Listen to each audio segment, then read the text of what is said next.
በ3 ደቂቃ ውስጥ አልሞላም የኛን ጠይቀውና የት ትገባላችሁ ብሎ ሲለው የት እንገባለን ብሎ ሲለው እናንተ ሲኦል ነው የምትገቡት አለ።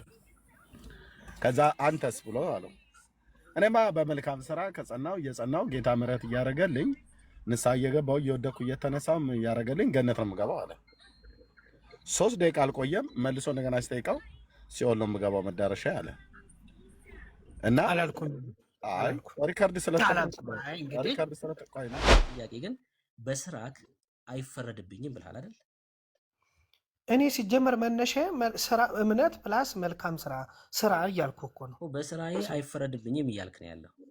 በስራ ይፈረድብኛል። መጥፎ ስራን ብፈጽም ይፈረድብኛል። ሲኦል ነው የምትገባው? አዎ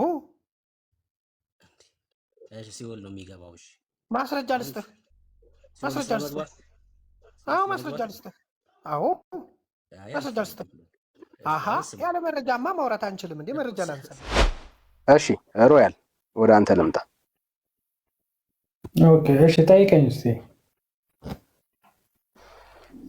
እሺ እምነት ብቻ ያድናል? አሁን በመጀመሪያው የአዳም ኃጢአት ምንም ነገር ሳይጨመር በእምነት ብቻ ድነናል። በማመናችን ብቻ እምነት ብቻ ያድናል ማለት ነው። የስ መጀመሪያ በአዳም ኃጢአት ምንም ነገር ልንጨምር አንችልም። በማመን ብቻ እንድናለን በዛ። ስለዚህ እምነት ብቻ ያድናል ማለት ነው። አትቆራርጠው። ስለሚቀጠል ታሪኩ እኔ ስለመዳን ነው እያወራሁኝ ያለው። ስለዚህ አንተ የዳንከው በእምነት ብቻ ነው አይደል? አዳም ልጨርሰዋ። ከቆረጥከው እኮ አይሆንም። እኔ ስለመዳን ነው አይጠየቁ። ድኛለሁ ወይ አትበለኛ፣ ወይ ድኛለሁ አትበለኝ። ምንተና ድህነትን ታስቀጥላለህ። ቅጽበታዊ ድህነት የለማ። ድህነት በስራ መቀጠል ወይ እኮ አልዳንኩም ነው የሚባለው። ቅጽበታዊ ድህነት ከሌለ አልዳንኩም ነው ማለት ያለባችሁ። ከአዳም ኃጢአት ድነናል። ስለዚህ ድህነት ቅጽበታዊ ነው ማለት ነው። ከራስ ጋር ተስማማ። ከአዳም ኃጢአት ካለምንም ስራ ድነናል። ግን ያን እኮ ድነናል ካልክ ድነናል ያለ ሰው ስለ መዳኑ ነው የሚያወራው። በቃ 50% መዳን አለ አዳም ድህነት። አሁን ለምሳሌ አንድ ነገር ልንገር። ክርስቶስን የሚያውቁ ሰዎች የሚኖሩበት አገር ነው የምንኖረው እኛ። ክርስቶስን ያውቃሉ። ኢየሱስ ክርስቶስን በደንብ ያውቃሉ። ግን አሁን ስለአንተ ነው እያወራሁኝ ያለሁት። ሌላ ቦታ ላይ እኔ ስለአንተ እምነት ነው እየጠየቅኩ ያለሁት። ክርስቶስን በማወቅ ደረጃ ያውቃሉ። ግን እኔ ስለአንተ እምነት ነው የጠየቅኩ። ብራዘር ኦርቶዶክሳዊ ናቸው። ስለ ኦርቶዶክስ ነው የምትነግረኝ?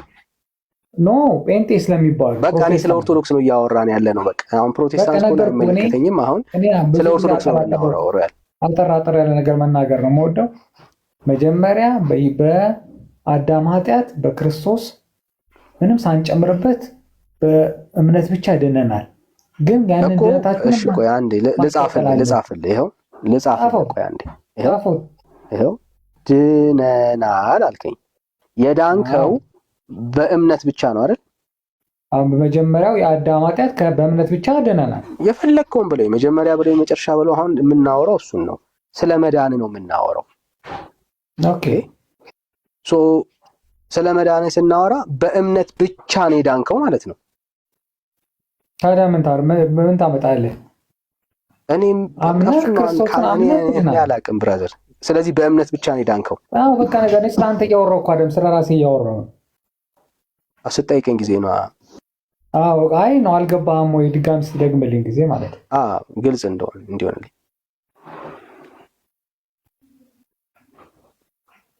እየጠበኩ ነው ያለው። ያ ድህነት ቀጣይነት እንዲኖረው እኔ ስለመቀጠሉ አላወራንም። ስለመዳን ድህነት መቀጠል አለበት። እኔ ስለመዳን ነው እያወራሁ ያለው። ስለመቀጠል አላወራንም። ለምንድን ነው ክርስቶስ ለፍርድ የሚመጣው? ለምንድን ነው ሲመጣስ? ለምንድን ነው አላበላችሁኝም አላጠጣችሁኝም? ስለመዳን ነው እያወራሁ ያለሁት። ያመዳን እኮ ነው። ያ መሞት ነው እንደ መዳን አይደል? እንደኛውስ እኮ አሁን ድኛለሁ ስላልከኝ ሚስጥር እናውራና ከዛ ስለሌላ ነገር ደግሞ እናወራለን እኮ ብራዘር። እኛ እኮ ለዚህ ነው። ስለዚህ ሰው እየዳነ ነው። ስለዚህ ሰው በእምነት ብቻ ይድናል ብለህ ታምናለህ ማለት ነው? ጴንጤዎች ልክ ናቸው ማለት ነው? በእምነት ብቻ ሳይሆን የሚድነው ፕሮሰስ አለው። አንተ በፕሮሰስ ነው የዳንከው?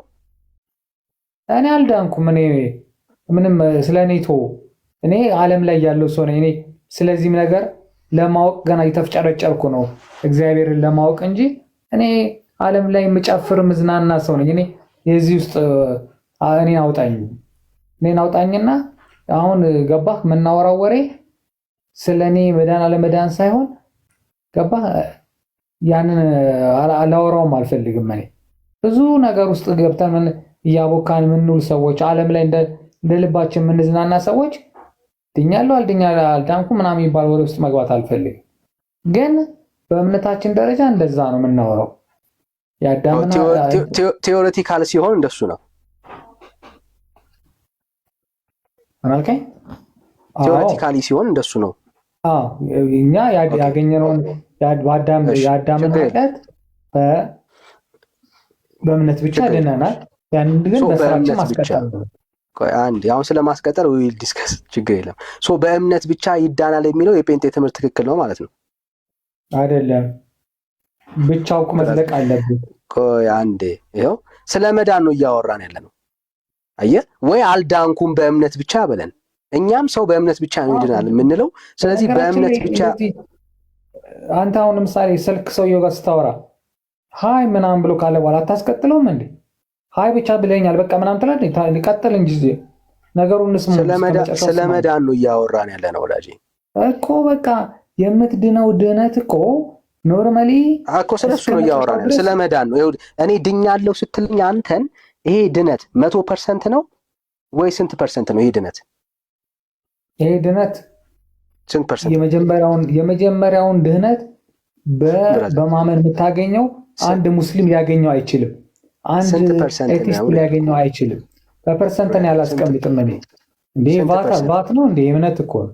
በፐርሰንት አላስቀምጥም። ስለዚህ ሙሉ ለሙሉ ነው ማለት ነው አይደል? ኖርማሊ ሙሉ ለሙሉ ያዳነህን ድነት አንተ ካልቀጠልክበት፣ ለምሳሌ ስለማስቀጠል ለምን ትደበቃለህ? ሮያል አሁን ማስቀጠልን ማንም ይነካ የለም። ታጠዋለህ። ዮሐንስ ወንጌል ስለማጣትም ዊል ዲስከስ አሁን አትደበቅ። ተቆርጦ ይወድቃል ይላል። አይ አትደበቅ። አሁን እሱ ጋር መጀመሪያ ስለ መዳን ጨርስ። እኔ መደበቅ ይባል ነገር አላውቅም እኔ እኮ። ካልሆነ እየተደበክ ነው ያለው። ይሄ አሁን ድርጊቱ ካላወቀው እየተደበክ ነው። ማል አታቋርጥ። ማን አንዴ ዲያቆን ሚዩት አድርግ፣ እንመጣለን ወደ አንተ። ስለዚህ ይሄ መዳን ለሮያል 100% ነው ማለት ነው አይደል? በፐርሰንት አላስቀምጠውም። መጀመሪያ ሙሉ ለሙሉ ነው ማለት ነው።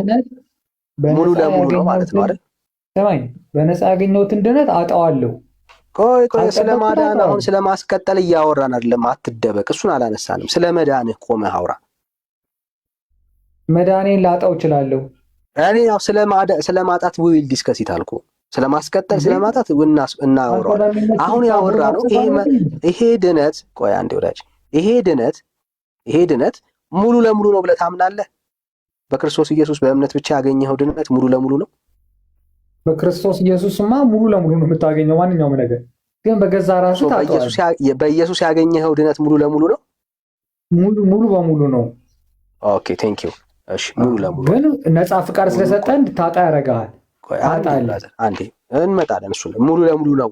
ሙሉ ለሙሉ ሰው የሚድነው በምንድን ነው? እሱ ከክርስቶስን አምነህ ያገኘውን በነፃ ያገኘውን ድነት መጠበቅ አለብህ። አጭር ነገር ብራዘር፣ አሁንም ጥያቄውን ደግምልሃለሁ። ሙሉ ለሙሉ ያገኘኸው በምንድን ነው? እሱ አንዴ ድገመው፣ ህዝቡ እየሰማ ስለሆነ። ማመን ብቻ ማመን እንድልህ ኦፍ ኮርስ እምነትህ በምን ብቻ? በማመን ብቻ እንድልህ ነው። አንተ ያልከውን ነው። ይሄው የራስህን ንግግር በለው፣ ድገምለት። ይኸውልህ አዳምጠኝ። ለምሳሌ አሁን አንተ ያገኘኸውን እኔ ስለማስቀጠል አላወራውም። መበርታት ነው ያለብህ። በርታ። ይሄ ሙሉ ለሙሉ ያልከኝ ድነት በምን ብቻ ነው ያገኘኸው? በእምነታችን ያገኘነውን ድነት ማስቀጠል አለብን። ስለማስቀጠል አላወራንም ወገኖች፣ ስለ መዳን ነው ያወራው። ሙሉ ለሙሉ ያገኘኸው ድነት በምንድን ነው ያገኘኸው በለው። በምን ብቻ? በምን ብቻ ብቻ አይሆንማ። ራስህ እኮ ነው ያልከው። ይሄው በእምነት ብቻ ያልከው ራስህ ነህ። አሁን ግራ ካልገባ በስተቀር ኖ ልንገርህ፣ አንተ ያንን ነገር ታምናለህ ብራዘር። በምን ብቻ ነው ያገኘኸው? ስራ ሰርተን ያገኘኸው? ኖ አምኜ ብቻ ነው የፈለካት? ብቻ የምትለውን የፈለካት ራስህ እኮ ነው ያልከው፣ እኔ አይደለሁም። በእምነት ብቻ ያልከው አንተ ነህ። ቅድም ነው የጻፍኩልህ። መጀመሪያ በማመን ብቻ የምታገኘው ነገር ነው እኮ አልኩህ እኮ።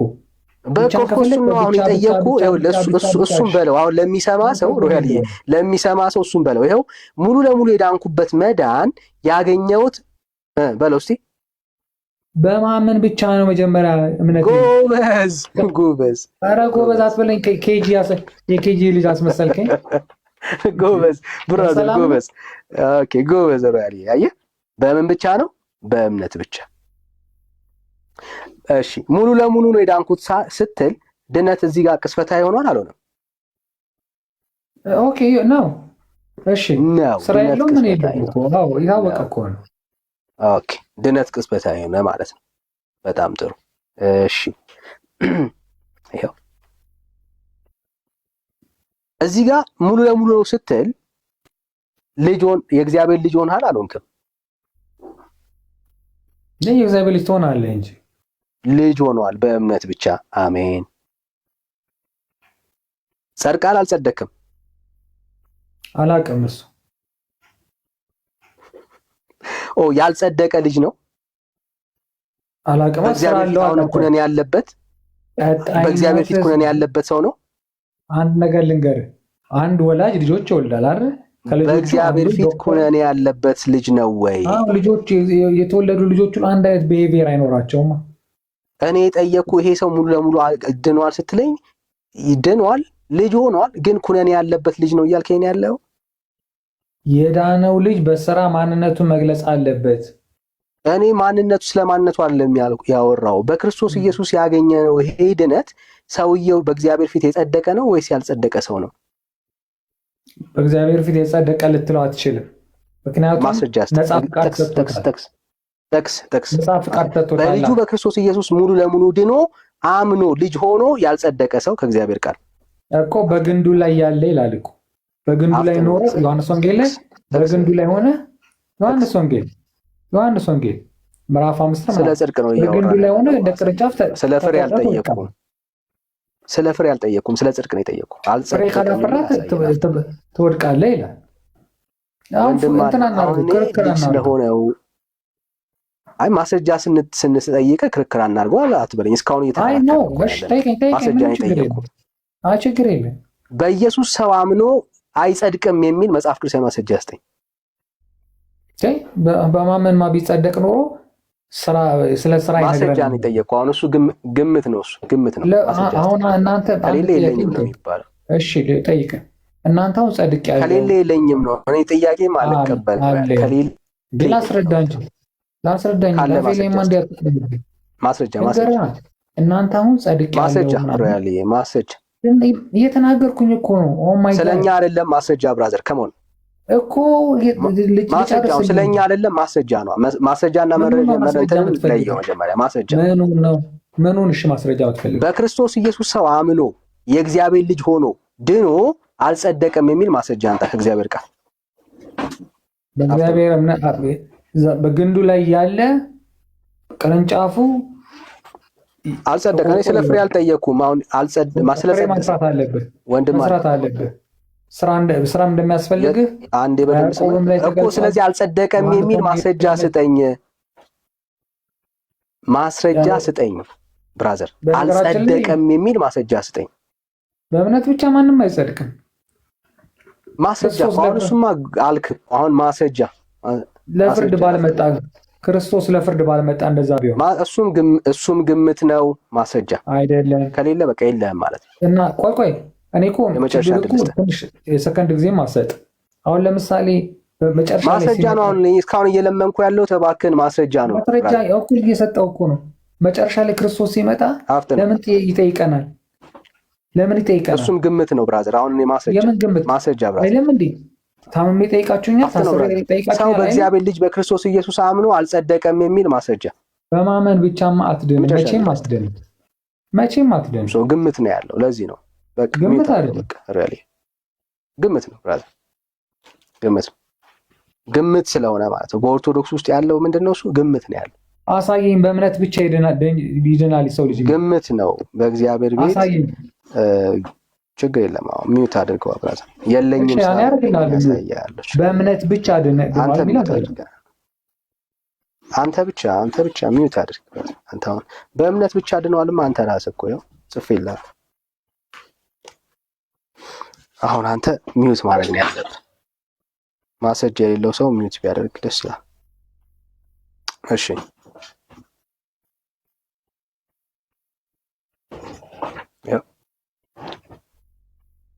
የእግዚአብሔር ቃል እንደዚህ ነው።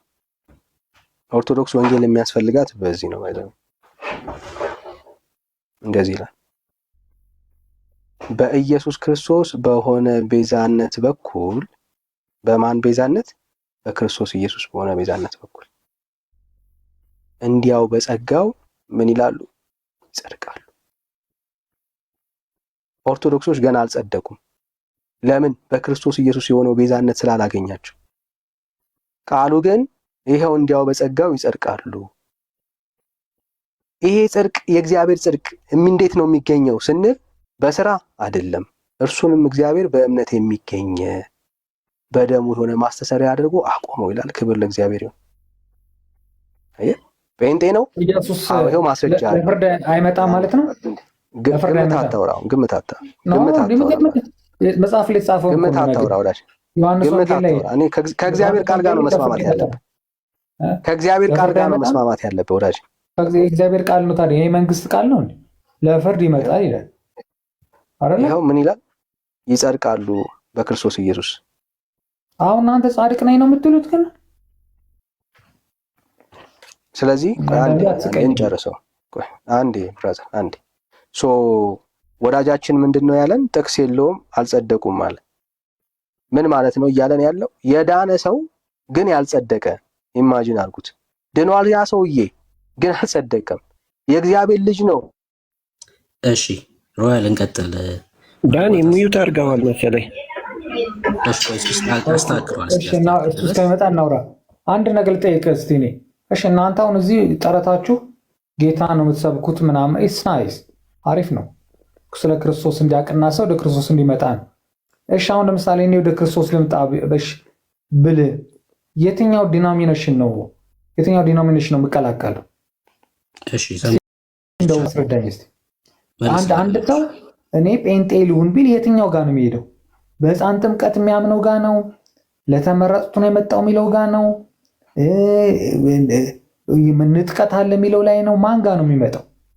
እሺ ሰምቻለሁ፣ መልስልሃለሁ። እሺ ወዴት ልምጣ ነው? ያው ክርስቲያኖች ሰዎችን ከጨለማ ወደ ብርሃን ሲጠሩ የሚጠሩት ወደ ኢየሱስ ክርስቶስ ነው። መጽሐፍ ቅዱስ ወደሚያስተምረው ወደ አብ ልጅ ወደ ክርስቶስ ኢየሱስ ነው ሁላችሁም እንድትመጡ የምንጠራው እንጂ ወደሆነ ስፍራ አይደለም ምንጠራችሁ። ማንም ሰው አሁን ተመለስ ክዳን። በቃ አሪፍ። እሺ ቀጥሉ። እሺ የሰው ስርዓት ምንከተል አይደለም። ሰው የሚመጣው 2 3 4 አይነት ኢየሱስ የለም። አንድ ኢየሱስ ነው ያለው። የአብ ልጅ አንድ ኢየሱስ ነው ያለው።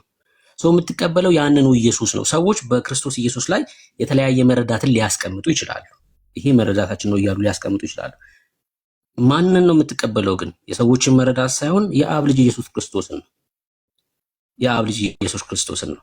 አንዱ አይ ለሆኑ ሰዎች ብቻ ነው የሞተው ቢል፣ ወይ ደግሞ የሆነ ሰውዬ የሕፃናት ጥምቀት ያድናል ቢል፣ ወይም ደግሞ አይ ትክክል አይደለም ቢል፣ እሱ የሰዎቹ ንግግር ነው። የሰዎቹ መረዳት የኢየሱስን ማንነት አይቀይረውም። እኛ የምንጠራው ወደ ሰዎች ሀሳብ፣ ወደ ሰዎች መረዳት ሳይሆን ወደ አብ ልጅ ወደ ክርስቶስ ኢየሱስ ነው። በቃ ሰው ወደ ኢየሱስ ሲመጣ ይድናል። ከዛ ሳታምኑ ተጠመቃችሁ ምናምን እንዳታቋርጠኝ በመድና እንዳትሄድበት ብዬ አይ ካቋረጥከኝ በቃ ጠይቀኸኝም አቋርጠኝም ስለማይሆን እንዳታቋርጠኝ።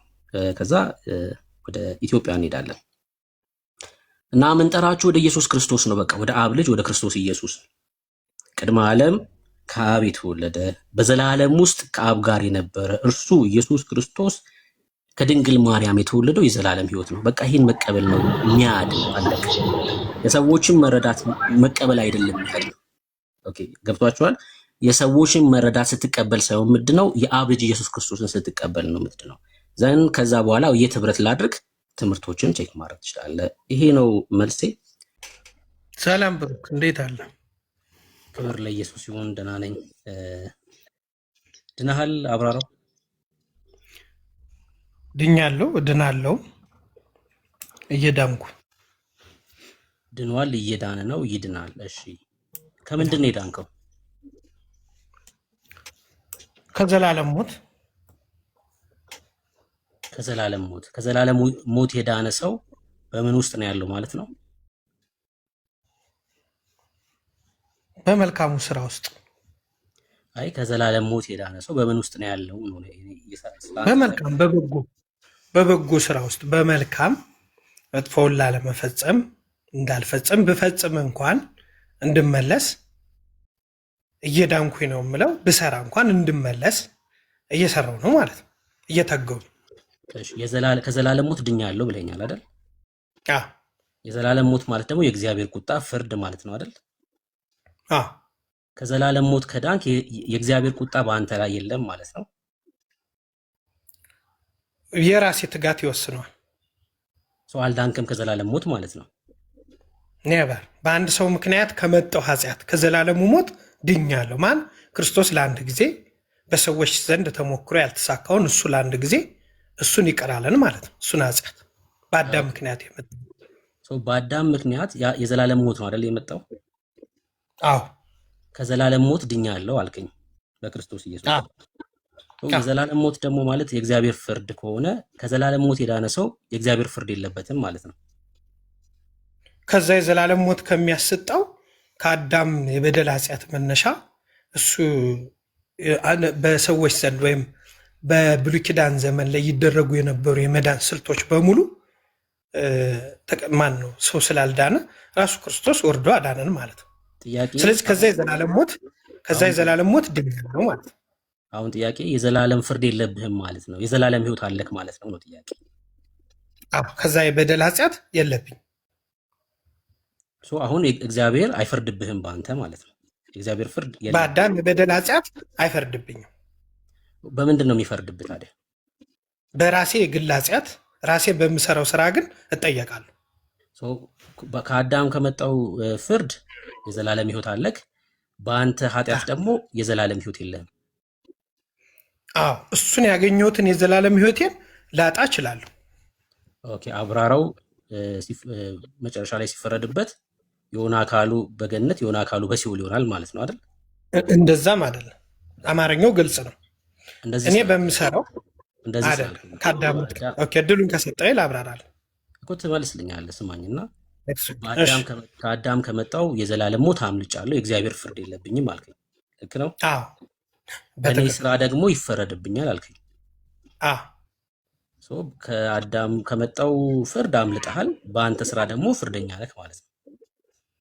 አዎ። ለምሳሌ ላብራራልህ እችላለሁ። ምን ማለት ነው የሚለውን ላብራራልህ እድል ከሰጠኝ። እሺ መዳረሻህን ንገረኝና ታብራራለህ። የት ነው መዳረሻህ? ላብራራልህ እኮ መዳረሻህን ንገረኝና ከዛ ታብራራ። መዳረሻ ስትል አልገባኝ። ከአዳም ከመጣው ፍርድ አምልጫለሁ፣ በእኔ ስራ ደግሞ ይፈረድብኛል ስላልክ እግዚአብሔር ወዴት የሚወስድ ይመስላል? ተፈርዶብህ ሲኦል ትገባለህ ወይስ የዘላለም ህይወት አለ ገነት ትገባለህ ነው ጥያቄ። በስጋ ህይወቴ በምድር ስኖር እያዳመጥከኝ ከሆነ ቴንኪው፣ ጥሩ ጥያቄ ነው። በስጋ ህይወቴ ስኖር ሰው ስለሆንኩ በማወቅም ሆነ ባለማወቅ የምፈጽመው ኃጢአት ይኖራል። ለምሳሌ በሐሰት ልመሰክር እችላለሁ። ስጋ ህይወት አሸንፎኝ። ካዳመጥከኝ ኤግዛምፕል ነው ማነሳለህ። ለምሳሌ ፍርድ ቤት ስቀርብ ሳምበዲና ሚስተር ኤክስ ወይም ሚስተር ዋይ ተጣልተው ፍርድ ቤት ስቀርብ ኦርቶዶክስ ከሆንኩ በመጽሐፍ ቅዱስ ምዬ ነው የምመሰክረው። አንድ ሙስሊም ከሆነ በሚያምነው እምነት ነው ምሎ ነው የሚመሰክረው። ለምሳሌ ለስጋ ህይወት አድሬ ፈርቼ ስጋዬን አስበልጬ ነፍሴን ጠልቻት በሐሰት ብመሰክር መጽሐፍ ቅዱስ ላይ ምዬ ብመሰክር የእግዚአብሔርን ቃል እንደማጉደል ነው። በሐሰት አትመስክር የሚለው አንዱ ኮቴሽን የሚያሳየው እኔ በሐሰት እንዳልመሰክር ይዘኛል። ነገር ግን ተሳስቼ በመሰክር ስተትን ሰርቻለሁ። ከኃጢአቴ መመለስ አለብኝ። ለምን? በሐሰት ስለመሰከሩ። በሐሰት መመስከሬ ኃጢአተኛ ነኝ ማለት ነው። እግዚአብሔር ደግሞ ከኃጢአተኞች ጋር ህብረት የለውም። በማንኛውም ሰዓት እኔ በምሰራው ኃጢአት ከእግዚአብሔር ህብረት ልለይ ይችላለሁ ማለት ነው። እሺ፣ ሰምቻለሁ። ጥሩ የፍርድ ቤት ውሎ ነው። ሰምቻለሁ በደንብ መልስህን። የኔ ጥያቄ ግን በፍርድ ወዴት ትሄዳለህ ነው። እኔ አሁን ቆንጆ ሪፖርት ነው ሰምቻለሁ። እሱን ግን አሁን ተፈርዶብህ ወደ ፍርድ ወደ ሞት ትሄዳለህ ወይስ የዘላለም ሕይወት አለ ገነት ትገባለህ ነው ጥያቄ። እንትን ኃጢአትን የሰሩ ሰዎች አዳምጠኝ። አዎ ጥሩ ጥያቄ። በሐሰት መስክሬ ምን ትሄዳለህ? በሐሰት መሰክር ምን ትሆናለህ ነው ይመስለኛል ጥያቄ እዚህ ላይ ስለሆንኩ አይደል? አይ በመሰክር እያክሱን እያወራህ ያለው ፍርድ ምን ይሆናል ነው። ፍርድ ምን ይሆናል ልግለጽ። ተፈርዶብህ ወደ ሲኦል ትሄዳለህ ወይስ የዘላለም ሕይወት አለ ገነት ትገባለህ ነው ጥያቄ። በፍርድ ጊዜ በእኔ በስራዬ በኃጢአቴ እጠየቃለሁ ማለት ነው። በእኔ ስራ እግዚአብሔር በሰራለሁ እኮ ልመልስልኝ እኮ። ወደ ገደለው ከሆነ መመለስ ይችላል። ወደ ገደለው ከሆነ እኮ መልስ። ማብራሪያ ካልፈለግ ማብራሪያ ከፈለግ ልስጥ፣ ችግር የለው። ጊዜ ከሌለ ግን መልስልኝና ማብራሪያ የሚፈልግ ነገር ካለ ጠይቃለሁ። መልስ። እሺ፣ በጣም አሪፍ ጥሩ። እሺ፣ ስለዚህ እኔ በሐሰት ስለመሰከርኩ ከእግዚአብሔር ህብረት ተለይቻለሁ። እግዚአብሔር ከኃጢአተኞች ጋር ህብረት ስለሌለው ድነቴን አጥቻለሁ ማለት። ድነቱን ያጣ ደግሞ ፍርዱ ምንድን ነው? ግልጽ ነው ማለት። ሲኦል ነው የሚገባው። ሲኦል ነው የምገባው እያልከኝ ነው? በትክክል። ታዲያ ምን ያደርግልሃል? አሁን ኦርቶዶክስ ሆንክ፣ ሙስሊም ሆንክ፣ ኢቲስት ሆንክ ሲኦል የምትገባ ከሆነ ምንም ልዩነት የለህም እኮ። አንድ ሰው እኔ 5000 ዓመት ያስቆጠረ ስፍራ ነው ያለሁት፣ 6000 ዓመት ያስቆጠረ ስፍራ ነው ያለሁት፣ ስህተት የሌለበት ስፍራ ነው ያለሁት ሲል ለእርሱ የሚያስገኝለት ነገር እስከሌለ ድረስ ያለህበት ስፍራ ስህተት ሆነም ትክክል ምንም ትርጉም የለው። ከሙስሊም አትሻለም። ምክንያቱም ማስረጃ አለ። ማስረጃ ሲኦል ስለመግባት ነው ማስረጃ መሰለኝ። አዎ ኦኬ፣ ሲኦል ስለመግባት ትሰጠኛለህ ማስረጃ። ግን እኔ ደግሞ የምልህን ስማኝ። ሲኦል ስለመግባት ያዕቆብ ትሰጠኛለህ? እሺ ልስጥህ። መረጃን መሰረት እናድርግ። ችግር እሺ። እንዴ ሰው ሲኦል ስለመግባቱ ማስረጃ ለመስጠት እኮ መቸኩል የለበትም። ግን ስማኝ፣ የሚጠቅምን ነገር ልንገርህ። እኔ አምኜሃለሁ። በቃ ሲኦል ለመግባት ስትለኝ ማስረጃ ባሰጠኝም አምኜሃለሁ። ምክንያቱም ኢየሱስ የሌለው ሲኦል እንደሚገባ ስለማቅ ማለት ነው። ባሰጠኝም ችግር የለውም ማስረጃ ሲኦል ስለመግባት። ግን እኔ እያልኩ ያለሁት በቁም ነገር ኦርቶዶክስ መሆነ ለአንተ ህይወት ምንም ቫሊዩ አድ ካላደረገልህ ኦርቶዶክስ መሆነ ምንድን ነው ትርጉሙ? ለምሳሌ አንድ ሰው ኢቲስት ቢሆን ሲኦል ነው የሚገባው ብለህ ታምናለህ። አንተ ሙስሊም ቢሆን ሲኦል ነው የሚገባው ብለህ ታምናለህ። አንተም ግን ኦርቶዶክስ ሆነ ከነሱ ካልተሻልክ ምንም ትርጉም የለውም ኦርቶዶክስ መሆን። እኔ አሁን ኢየሱስን መከተሌ የዘላለም ህይወት ካልሰጠኝ እርግጠኛ ካላደረገኝ ለምን እከተለዋለሁ? ኢየሱስን መከተላችን የዘላለም ህይወት ለማግኘት እርግጠኛ ስላደረገን ነው የተከተልነው ማለት ነው። እና ይህን እንድታስብ ነው። እኔ የማምለጤ ምክንያት ስለሆነ ነው። ልክ እንዳንተ ብያለሁ እዚህ ቲክቶክ ላይ ማለት ነው አብራራ ወንድሜ። ነገር ግን ኦርቶዶክስ መሆኔ ወይ ደግሞ እምነት አለኝ ሃይማኖት አለኝ ማለቴ የዘላለም ህይወት ላይ ለውጥ ካላመጣ ሲኦል እንደምገባ የሚመሰክርልኝ ከሆነ ምንም ትርጉም የለውም ማለት ነው። ትርጉም የለውም። መተህ ብሩክ ተሳስታል ብትለኝ እኔ የተሳሳትኩትም ሲኦል ምገባ ከሆነ በአንተ ሀሳብ አንተም እውነተኛ ቦታ አለው ብለህ የምታምነውም ሰውዬ ሲኦል የምትገባ ከሆነ ምንም ልዩነት የለውም። እኔ ግን እውነት ልንገርህ፣ ኢየሱስ ክርስቶስን የሚያምን ክርስቶስ ኢየሱስ የዘላለም ህይወት ነው ብሎ የተቀበለ ወደ ፍርድ አይሄድም፣ ወደ ሲኦል አይሄድም። አይ ማስረጃ ሳልሰጥ ሄድክ። ማስረጃውን መሰረት ሲኦል ስለመግባት አይደለ? ወደ ስብከት ገባህ ብሩክ። ጥያቄህ ጥሩ ነው። ሰማሃለሁ። አሁን አንተ ማስረጃ መሰለኝ እኮ ስማኝና ንገረኝ። ማስረጃ መሰለኝ ሲኦል ስለመግባት ነው አይደለ? አይ እኔ ይኸውልህ ሲኦል የመግባት ፍላጎት አለ። አትቀልብሷ፣ ፖለቲሳይዝ አታድርገው። ግልጽ ወንጌል ነው እያወራን ያለ ነው። እኔ ሐሰት ብፈሰከር ተሳስቼ ከሆነ ታርመኛለህ። ሲኦል ገባ ሪቬንጅ ማድረግ እኮ እችላለሁ። ቆይ ሪቬንጅ አድርጌ መጠየቅ እችላለሁ። አንተ በሐሰት ብትመሰክር ቆይ አዳምጠኝ። ቆይ ማለት ግልባጩን ብጠይቅ አንተም እኮ ደፍረህ ለምሳሌ አንድ ጥያቄ ልጠይቅ አንተን። እሺ ክሊር እንድታደርገው አይደል የሚፈለገው? በዛው ታብራራለህ ማለት ነው። እኔና ዳኒ ተጣላን እንበል። ኢትስ ኦኬ ተጣላን፣ እዚህ ውይይት ላይ ፕላትፎርም ላይ እያለን አንተ አሁን የምታየውን መስክር ብትባል፣ አይ መጀመሪያ የሰደበው ማን ነው ቢባል አብራሮ ቢሆን ቀጥሎ ተሳዳቢው ዳኒ ቢሆን ሁለታችንም ጥፋተኛ ብንሆን መጀመሪያ የተሳደበው ማን ነው ቢባል ብሩክ የምትመሰክረው አብራራው ብለህ ነው አይደለ? ኦኬ አብራራው ብለህ ነው። ለኮዙ መነሻው ማን ነው? ለዛ ለብጥብጡ መነሻው ሰው የምትመሰክረው አብራራው ነው መጀመሪያ የተሳደበው። ቀጥሎስ ዳኒ ሁለታችሁም ጥፋተኛ ናቸው፣ ግን ለስድድቡና ቀጥሎ ለመጣው ጣጣ አብራራው ነው የመጀመሪያ መነሻ ብለህ ትመሰክራለህ። መስክር ስለሆነ የተባልከው። ግን ገልብጠህ ዳኒ ነው ብለህ ብትመሰክር በስተት ያልነበረው ወይ ካላየህ አላየውም ነው። የማታውቅ ከሆነ አላውቅም ነው። የማታውቀውን አትመሰክርም ማለት ነው። የምታውቀውን ትመሰክራለህ። በስተት ዳኒ ነው ብትል የሚያስጠይቅ ነው። ለምሳሌ በሞት ፍርድ የሚያስቀጣ ቢሆን በስተት አንተ መስክረህ ዳኒ ነው ብትልና ስተት ብትሰራ ብሩክ ተጠያቂ ነህ አይደለም? ለምን? ያየኸውን ስላልመሰከር። ይሄ መልስልኝ አንተ። እሺ ልመልስልህ። እንግዲህ የጠየቀው ክርስቲያን ስለሆነ የጠየቀው ክርስቲያን እርግጠኛ ያልሆነበትን ሊናገር አይችልም። አንተ ከሆንክ ጥፋተኛው እርግጠኛ ከሆንክ ካየሁኝ አንተ እንደሆንክ እናገራለሁ። ዳኒ ከሆነ ደግሞ ዳኒ ነው ብዬ እናገራለሁ።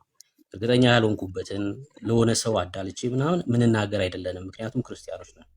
አንደኛ ዮሐንስ መልእክት መጽሐፍ ምዕራፍ 3 ላይ ሲናገር የእግዚአብሔር ቃል ሲናገር ኃጢአትን የሚያደርግ ከዲያብሎስ ነው ይልና የዲያብሎስን ስራ እንዲያፈርስ የእግዚአብሔር ልጅ ተገለጠ።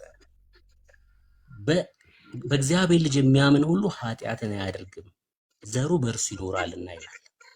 ኃጢአትን ለማድረግ አይደለም እኛ አዲስ ፍጥረት የሆነው በእግዚአብሔር መንፈስ እርዳታ ከኃጢአት እየራቅን አሮጌውን ሰው እያስወገድን አሮጌውን ልምምዳችንን ከህይወታችን እያስወገድን በአይምሮ መታደስ የክርስትና ህይወት ምንኖርበት ነው።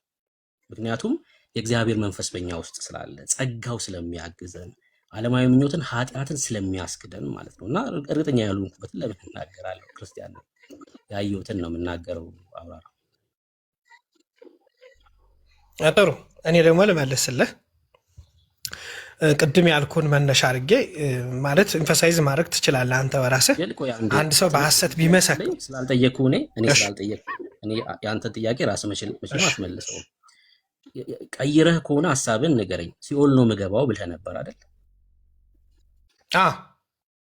እሺ ማስረጃ ልስጥ እያልክ የጠየቀኝ ሲኦል ስለመግባት። እሺ ማስረጃውን ልስጥና ማስረጃውን እሰጥሃለሁ። እሺ ስማኝ 30 ሰከንድ ከሰጠኸኝ ከዛ በዛው መረጃውን እሰጥሃለሁ። 30 ሰከንድ ብቻ ነው የምፈልገው። ስማኝና ነው የምትሰጠኝ ማስረጃ ልስጥ እያልከኝ ያለው ሲኦል ስለመግባት ነው ወይ ነው ጥያቄ? እሺ ልስጥህ፣ ችግር የለው። አይ ጥያቄ መልስልኝ እንጂ ማስረጃ ልስጥህ እያልከኝ ያለው ሲኦል ስለመግባት ነው ወይ? አዎ ወይም አይ? አዎ በስራዬ እንደምትጠየቅ። እሺ ስጠኝ። ሲኦል ስለመግባት የያዕቆብ መልእክት 2:14 2:14 የያዕቆብ መልእክት 2:14 ከፈለክ አነበዋለሁ። አንብበው። እኔም አነብልሃለሁ። እሺ አንብበው። አንተ ከያዝክ አንብበው። አይ አንብበው፣ ችግር የለው። አይ ከያዝክ አንተ አንብብና እንዴት ሲኦል እንደምትገባ አስረዳኝ በዛው። የያዕቆብ መልእክት 2:14 ምን ይላል መሰለህ? ይቅርታ ካልያዝክ ደግሞ ሌላ አነብልህ እችላለሁ። እሺ አንብበው። እሺ ወንድሞች ሆይ እምነት አለኝ የሚል ስራ ግን የሌለው ሰው ቢኖር ምን ይጠቅመዋል? እምነቱስ ሊያድነው ይችላልን? ይላል። መልስልኝ። አይ እኔማ ሲኦል እንዴት እንደምትገባ በዚህ ጥቅስ አብራራው። አንተማ እኔ ይሄን ጥቅስ ስጠቅስ ለምን እንደምጠቅስ እኔ ያውቃለሁ። ከዛ እኔ አብራራለሁ። አንተ ስለሆንክ የጥቅሱ ባለቤት በዚህ ጥቅስ መሰረት ሲኦል እንደምትገባ እንዴት እንደምትገባ ንገረኝ። አይ እኔ ሳልጠይቅህ አንተ ማብራራት አችልም። ጠየቅኩ። ጥያቄው ራሱ መጽሐፍ ቅዱስ እኮ ጠየቀ። የኔ ጥቅስ አይደለማ። አንተ ለአንተ እምነት የጠቀስከው ስለሆነ እንዴት ሲኦል እንደምትገባ በዚህ ጥቅስ መሰረት አንተ ንገረኝ። እሺ ሌላ ጥያቄ ካለ ማስተናገድ እንችላለን። ያዕቆብ 2:14 አንተንም እኔንም የሚገዛ ነው። መብራቱ ሚውት አድርግልን። እሺ ከታች ያለው ወንድም መብራቱ መንበሩ ነው። ሶሪ መንበሩ። ጥሩ ተወያይ ነው። በነገራችን ላይ ብሩክ ጥሩ ነው። ቴንኪው ማለት መደማመጥን መሰረት ያደረገ ውይይት ለሁለታችንም ነው የሚጠቅም። ጥሩ ነው። ቴንኪው።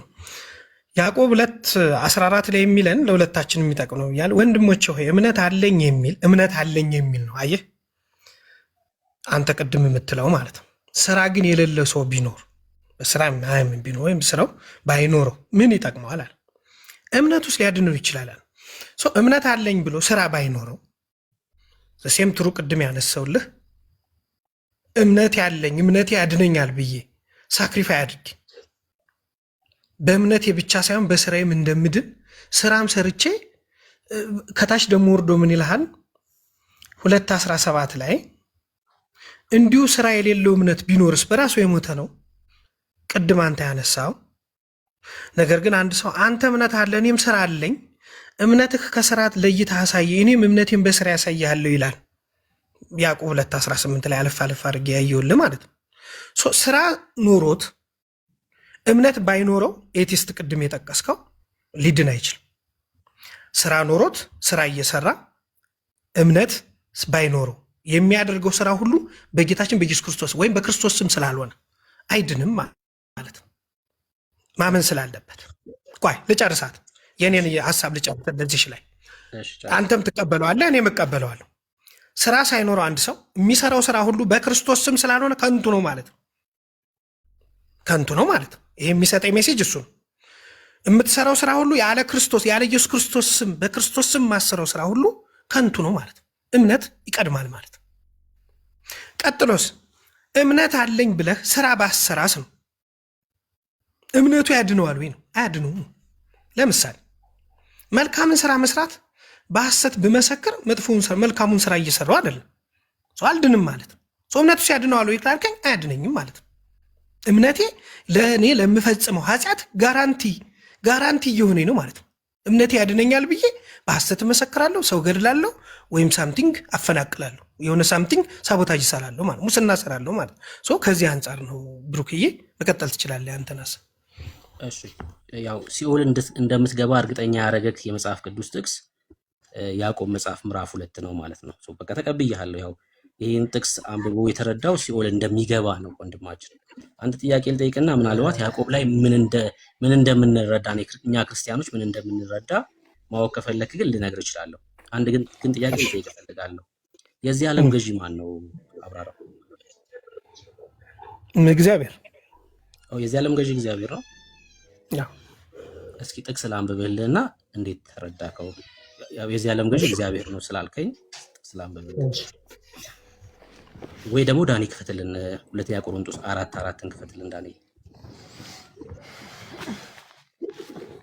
እሺ ብርኬ አይታያችሁም? እሺ ለእነርሱም 2 ቆሮንቶስ 4:4 ነው።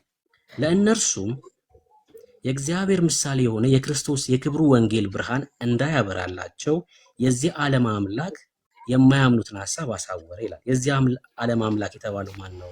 አብራራው። እግዚአብሔር። የማያምኑትን ሐሳብ አሳወረ የተባለው ማለት ድገመው። ያነበብከው ግልጽ መሰለኝ። ሳዳምጥ ተሳስቼ ከሆነ ድገመው ለሁሉም። እሺ ለእነርሱም የእግዚአብሔር ምሳሌ የሆነ የክርስቶስ የክብሩ ወንጌል ብርሃን እንዳያበራላቸው የዚህ ዓለም አምላክ የማያምኑትን ሐሳብ አሳወረ ይላል። የዚህ ዓለም አምላክ የተባለው ማን ነው? እግዚአብሔር ነው። የዚህ ዓለም አምላክ ነው ያልከኝ? አዎ የዚህ ዓለም አምላክ። እሺ እግዚአብሔር ነው። ይታየዳ እንግዲህ ምን እላለሁ? እሺ ሌላ ጥቅስ እስኪ ላንብብልህ። አንደኛ ቆላስይስ መጽሐፍ ቅዱስ ልክፈትልህ አይደል? የተሳሳትኩት ካለ ብሩክ አረመኝ። ማለት ሳዳምጥ የዚህ ዓለም ገዥ ነው ያልከኝ አይደል? ተሳስቼ ከሆነ ታረማለህ። እስኪ ጥቅሱን ራስህ አንብበው። ቆይ በትልቁ እሺ ንገረኝ። እሺ ቆይ አይ መጽሐፍ ቅዱስ ስለያዝኩ ንገረኝ። መጽሐፍ ቅዱስ ይዣለሁ። 2 ቆሮንቶስ ምዕራፍ 4 ቁጥር 4 ሁለተኛ ቆይ እሺ ይቅርታ 2 ቆሮንቶስ አይ አውጥቻለሁ። 2 ቆሮንቶስ ምዕራፍ 4 ቁጥር 4 እሺ ላንብብልህ። እሺ ለእነሱም የእግዚአብሔር ምሳሌ የሆነ የክርስቶስ የክብር ወንጌል ብርሃን እንዳያበራላቸው። ደግመዋል። ለእነርሱም የእግዚአብሔር ምሳሌ የሆነ ከላይ አውዱን ስላልተረዳሁት ማንበብ ይቻላል ላይ ጀምሮ ማለት ለእነርሱም እነርሱ የተባሉት እነማን ናቸው የሚለውም ማየት አለብኝ። ለእነርሱም የእግዚአብሔር ምሳሌ የሆነ የክርስቶስ የክብር ወንጌል ብርሃን እንዳያበራላቸው የዚህ ዓለም አምላክ የማያምኑትን ሐሳብ አሳወረ። ከላይ ጀምሮ ማንበብ እነርሱ የተባሉት እነማን ናቸው? አንብቦሽ ከቁጥር 1 ጀምሮ አንብቦሽ። በሸክላ ውስጥ የተቀመጠ ክቡር ዕቃ ነው ምዕራፍ 4 የሚያወራው። እሺ ከላይ ጀምሮ ባነበው ሰው እየሰማ ደስ ወይም ቤካም ማንበብ ይችላል። ከላይ ጀምሮ እሺ እኔ ላንበው። እሺ በሸክላ ውስጥ የተቀመጠ ክብር ዕቃ። ስለዚህ ምክንያት ምሕረት እንደተሰጠን መጠን ይህ አገልግሎት ስላለን አንታክትም። ስለዚህ ምክንያት ምሕረት እንደተሰጠን መጠን ይህ አገልግሎት ስላለን አንታክትም፣ አንደክምም፣ እንቀጥላለን ማለት። ነገር ግን የሚያሳፍረውን ስውር ነገር ጥለናልና በተንኮል ስንመላለስም የእግዚአብሔርን ቃል በውሸት አንቀላቀልም። እውነትን በመግለጥ ግን በእግዚአብሔር ፊት ለሰው ሕሊና ሁሉ ራሳችን እናመሰግናለን። ሶስተኛ ወንጌላችን የተከደነ ቢሆን እንኳን የተከደነባቸው ለሚጠፉ። አይ እነማን ናቸው አሁን እነሱ የተባሉት? ወንጌሉ የተከደነ ቢሆን እንኳን የተከደነባቸው ለሚጠፉ ነው። የተከደነባቸው ለሚጠፉ። አራተኛ ሄድና አንተ ወዳልከው ያደርሰኛል። ለእነርሱም የእግዚአብሔር ምሳሌ የሆነ የክርስቶስ የክብር ወንጌል ብርሃን እንዳያበራላቸው የዚህ ዓለም አምላክ የማያምኑትን ሐሳብ አሳወረ። የተከደነባቸው ማለት ነው አደለ? የዚህ ዓለም አምላክ የተባለው ማን ነው? አሁን ልክ ነህ። የዚህ ዓለም አምላክ የዚህ ዓለም አምላክ የተባለው እግዚአብሔር ነው። ይኸውልህ ወንጌሎችን የተከደነ ቢሆን እንኳን የተከደነባቸው ለሚጠፉ ነው። ወንጌላችን የተከደነ ቢሆን እንኳን አላየህ፣ ወንጌላችን የተከደነ ቢሆን እንኳን ባይገለጽ እንኳን የተከደነባቸው ቢሆን እንኳን የተከደነባቸው ለሚጠፉ ነው። ወንጌሉ ላልተገለጸላቸው፣ ወንጌልን ለማያዳምጡ ማለት ነው አይደለ? ተሳስቼ ከሆነ አስረዳኝ። እሺ ቀጥል። ተሳስቼ ከሆነ ማንም ማረም ይቻላል። ወንጌላችን የተከደነ ቢሆን እንኳን የተከደነባቸው ለሚጠፉ ነው። ላልበራላቸው፣ ላልተገለጸላቸው፣ ለማያውቁት ማለት ነው። እሺ አማርኛ ችግር ስለሌለብኝ ማለት ነው። ለእነርሱም የእግዚአብሔር ምሳሌ የሆነ የክርስቶስ የክብር ወንጌል ብርሃን እንዳያበራላቸው የዚህ ዓለም አምላክ የማያምኑትን ሐሳብ አሳወረ። የዚህ ዓለም አምላክ ማን ነው? የዚህ ዓለም ሲባል ዓለም ሁሉ የተፈጠረው ዓለም ማለት ነው። የዚህ ሁሉ አምላክ ማለት እግዚአብሔር ነው። የዚህ ዓለም አምላክ የተባለው እግዚአብሔር ነው። ተሳስቼ ከሆነ አስረዳኝ። አዎ በሚገባ ተሳስተሃል። እንደተሳሳትክ ላሳይክ። እሺ አስረዳኝ። ቤካዬ ዮሐንስ ወንጌል 12:31 ክፈትልኝ። እንደተሳሳትክ ላሳይክ። በጣም ትልቅ ስህተት ነው የተሳሳትከው። በጣም ትልቅ ስህተት። ዮሐንስ 12:31 እስኪ አንብቡ። አብራራ። እኔ ሌላ ወጣው ቤካ ካወጣው ላይ እሺ፣ ይሄው ከፍቶልሃል። አንብቡ። እሺ ምን ላይ? ዮሐንስ ወንጌል 12:31 አሁን የዚህ ዓለም ፍርድ ደርሷል። አሁን የዚህ ዓለም ገዥ ወደ ውጭ ይጣላል። ላይ ኮንቴክስቱ ምንድን ነው? የዚህ ዓለም ገዢ ወደ ውጭ ይጣላል ይላል። የዚህ ዓለም ገዢ የተባለው ማን ነው? ከላይ ኮንቴክስቱ እንደ ቅድሙ ነው የፈለግኳት። እሺ ከፍ አድርገውና ያንብበው። መነሻው ላይ ከሌለን የማወጣዋለሁ፣ ችግር የለውም። ከላይ ከፍ በል ደህና ሆነ። ወደ ላይ 27 ዲሴንዲንግ ኦርደሩ ላይ ሄድ። ወደ ላይ 29 28 እያለ የሚሄደው ወደ አንድ ቁጥር የተጠጋ ቤክዬ ወደ አንድ ቁጥር የተጠጋ ወደ ዲሴንዲንግ ወደሚቀንሰው፣ ወደ ላይ ቁጥሩ ወደሚቀንሰው። ቆይ ምን ላይ ነው ያለው? እኔ ላውጣ። 27 ነው የሚጀምረው። ኢየሱስ ስለሚደርስበት መከራና ሞት መናገሩ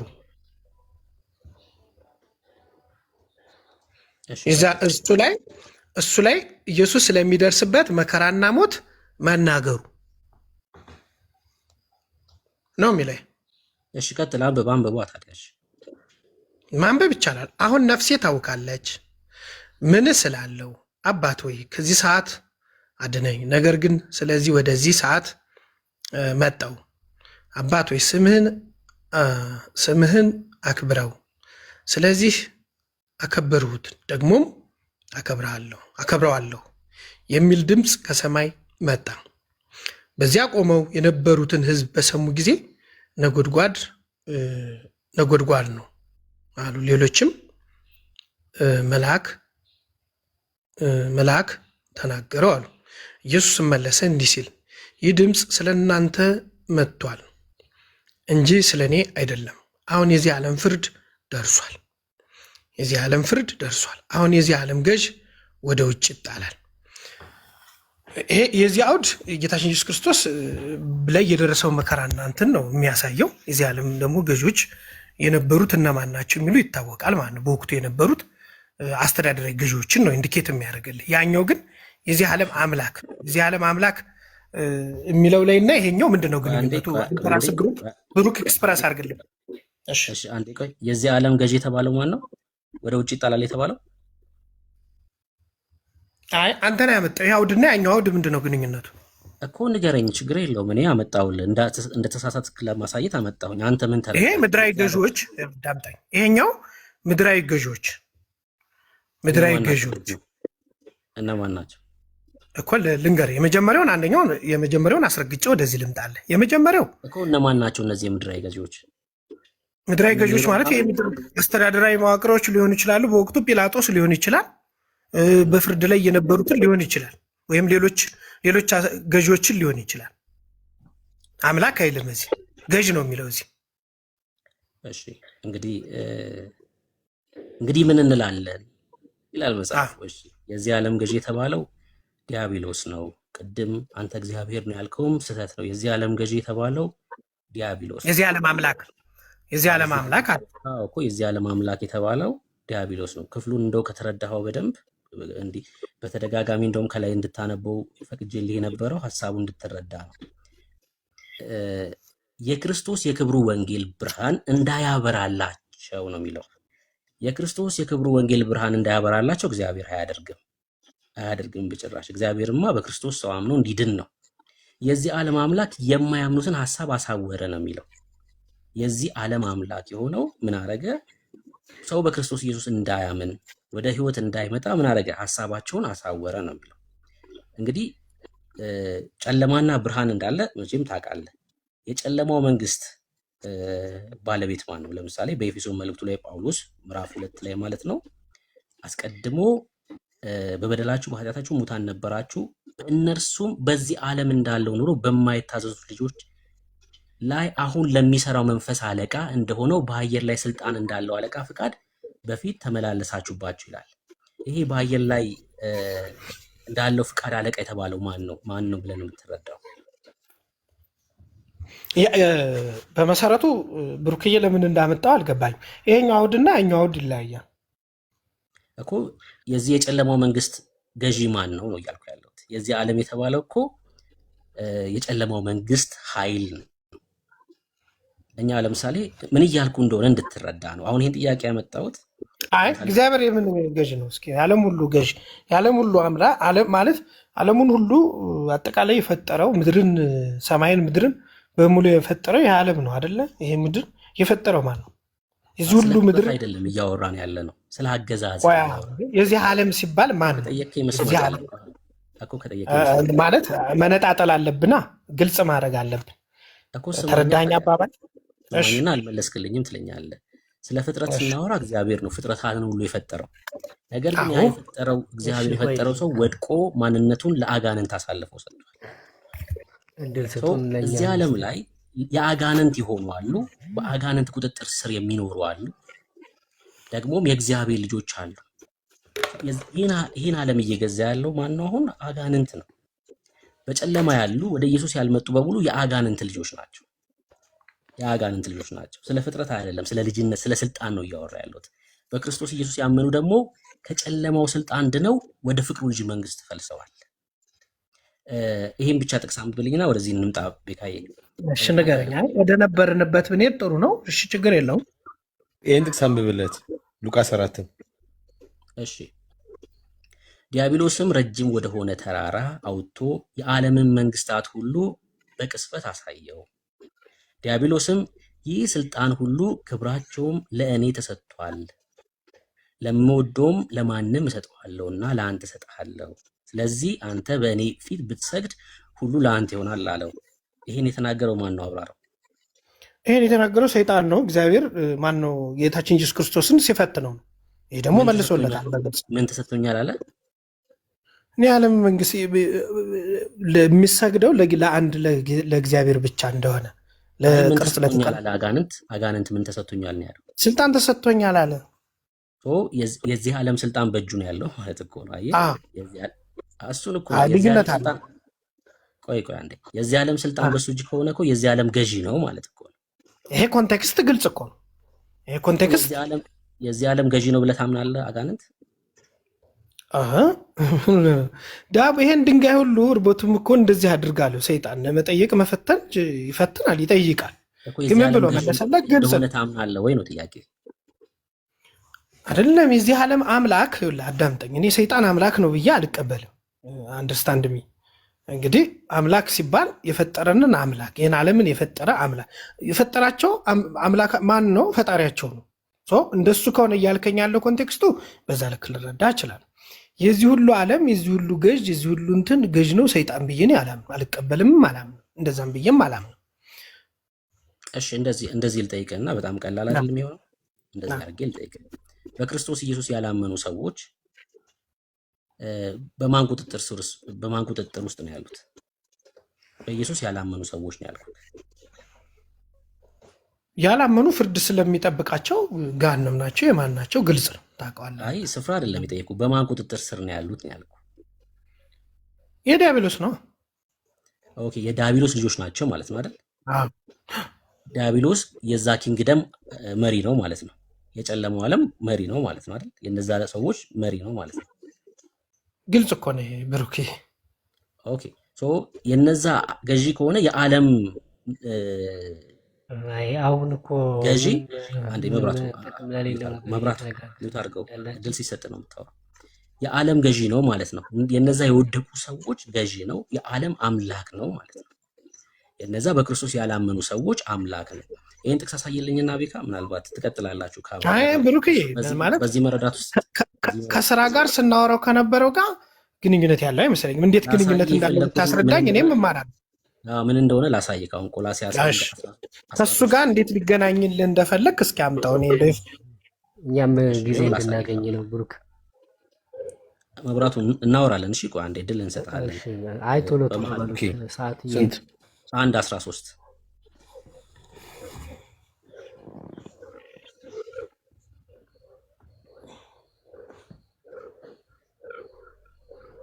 13 እና 14 ማለት ነው።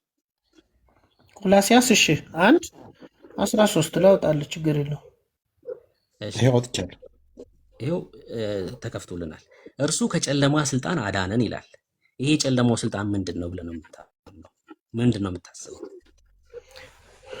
ጨለማው ስልጣን እኮ አዳነን ማለት የጨለማው የምን እንደሆነ እኮ ግልጽ እኮ ነው ማለት ብሩክ። እኔ እንዴት እንዳመጣሁም አልገባኝም። ግልጽ ከሆነ ነገረኝ። ቤዛነቱ እርሱ የኃጢአት ስርየት ወዳገኘንበት ወደ ፍቅሩ ልጅ መንግስት አፈለሰን። መጀመሪያ ለአንድ የሰው ልጅ ለ5500 ዘመናት በአንድ ሰው ኃጢአት ምክንያት የዘላለም ፍርድ ገሃነም ነበር። የጨለማው ስልጣን የተባለው ምንድን ነው ጥያቄ። ይሄ እዚሁ ላይ ተቀምጦልሃል እኮ። የጨለማው ስልጣን ማለት ነው የሰው ልጅ ኃጢአት የሚወርግ ለዘላለም ሞት የሚሞትበት ሞት ማለት እኮ ነው። የጨለማው ስልጣን አለቃው ማን ነው? ዲያብሎስ ነው አልኩ እኮ ቅድም። ዲያብሎስ ነው። እሺ ከዛ ቤዛነቱንም እርሱንም የኃጢአት ስርየት ወዳገኘንበት ወደ ፍቅሩ ልጅ መንግስት አፈለሰን ይላል። ወደ እግዚአብሔር መንግስት አፈለሰን ይላል። አሁን አንተ የእግዚአብሔር መንግስት ውስጥ ነው ያለው፣ የጨለማው መንግስት ውስጥ ነው ያለው? ዋናው ሀሳብ ወደዚህ የመጣሁት ለዚህ ነው። በጨለማው መንግስት ውስጥ ያለው እንዴ በጌታችን በኢየሱስ ክርስቶስ አምኜ በጌታችን በኢየሱስ ክርስቶስ አምኜ ተጠምቄ የዳንኩ ሰው እንዴት የጨለማው ስልጣን ውስጥ ሆናል? የት ነው ያለው ታዲያ? የእግዚአብሔር መንግስት ስር ነው ያለው። ኦኬ መንግስት ሰማይ ገብተሃል ማለት ነው? ለመግባቴ እርግጠኛ አይደለሁም። እርግጠኛ ያልሆንኩት የህይወት ፍጻሜ ገና ፍርድን አላገኘሁም። መንግስት ሰማይ ካልገባክ ደግሞ በጨለማው ስልጣን ውስጥ ነው ያለው ማለት ነው። ወደ ክርስትና መግቢያ በር ገብቼ ስራ እየሰራው ድኜ ድነቴን አረጋግጬ ድነቴን እያስቀጠልኩ ያለው ሰው ነኝ ማለት ነው። አፋፍ መሆን አይቻልም። ሰው ሊሆን የሚችለው ወይ በብርሃን ነው ወይ በጨለማ ነው። ብርሃንና ጨለማ ተብሎ ከሁለቱ ደግሞ የሆነ ሌላ ስፍራ የለም። የፍቅሩ ልጅ መንግስት ማለት የእግዚአብሔር መንግስት ማለት ነው። መንግስተ ሰማይ ማለት ነው። የሰማዩ መንግስት ማለት ነው። ሰው አንተ በእግዚአብሔር መንግስት ውስጥ ነው ያለው ወይስ በጨለማው መንግስት ውስጥ ነው ያለው ነው ጥያቄ። ጥሩ ጥያቄ። እኔ ያለሁት የት ነው? በምድር። አንተ ና የምትነግረኝ እኮ። አይ ራሴን የሚመልሰው አይሰው ችግር ሀሳብ አልጠይቅም። እኔ መልሰዋለሁ፣ ተጠይቃለሁ፣ መልሳለሁ። እኔ ያለሁት በምድር ነው።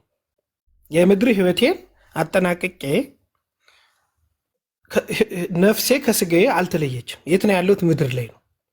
ድኜ ድነቴን አረጋግጬ ቅድም ያልከው አንተ ሰይጣን እንዳይሰለጥንብኝ አንደርስታንድ ሚዜር ሰይጣን እንዳይሰለጥንብኝ በእምነቴ ድኜ በእምነቴ ተጠምቄ ድኜ ድነቴን እያስቀጥልኩ ያለው ሲሆን ያንም አድርገው ሰይጣን እንዳይሰለጥንብኝ ቅድም አንተ ያመጣው ምሳሌ ከእሱ ጋር ከሆነ ትክክል ነው።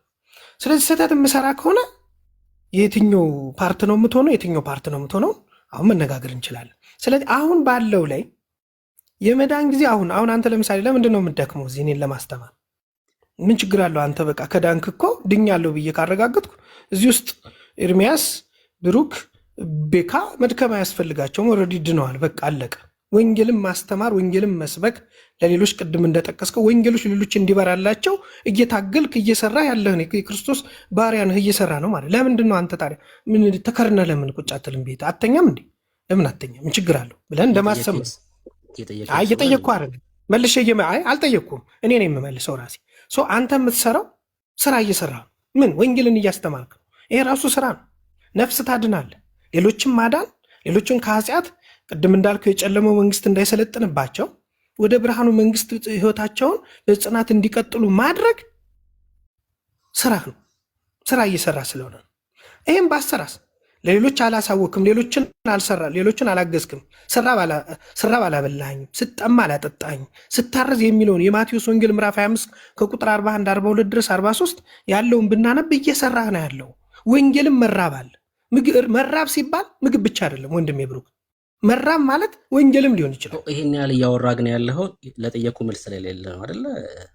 አረ ጨረስኩ፣ መለስኩልህ እኮ መልስ እኮ አጭር መልስ። እስኪ ሰምቻለሁ ስታብራራ፣ ግን ተሰማኝ። ያለው አንተ መንግስት ሰማይ ነው ያለኸው፣ ምድር ላይ ነኝ ያለው ታልከኝ። እኔ ታዲያ ማርስ ላይ ነው ያለው አላልኩም። ሁላችንም ምድር ላይ እንዳለን እናውቃለን።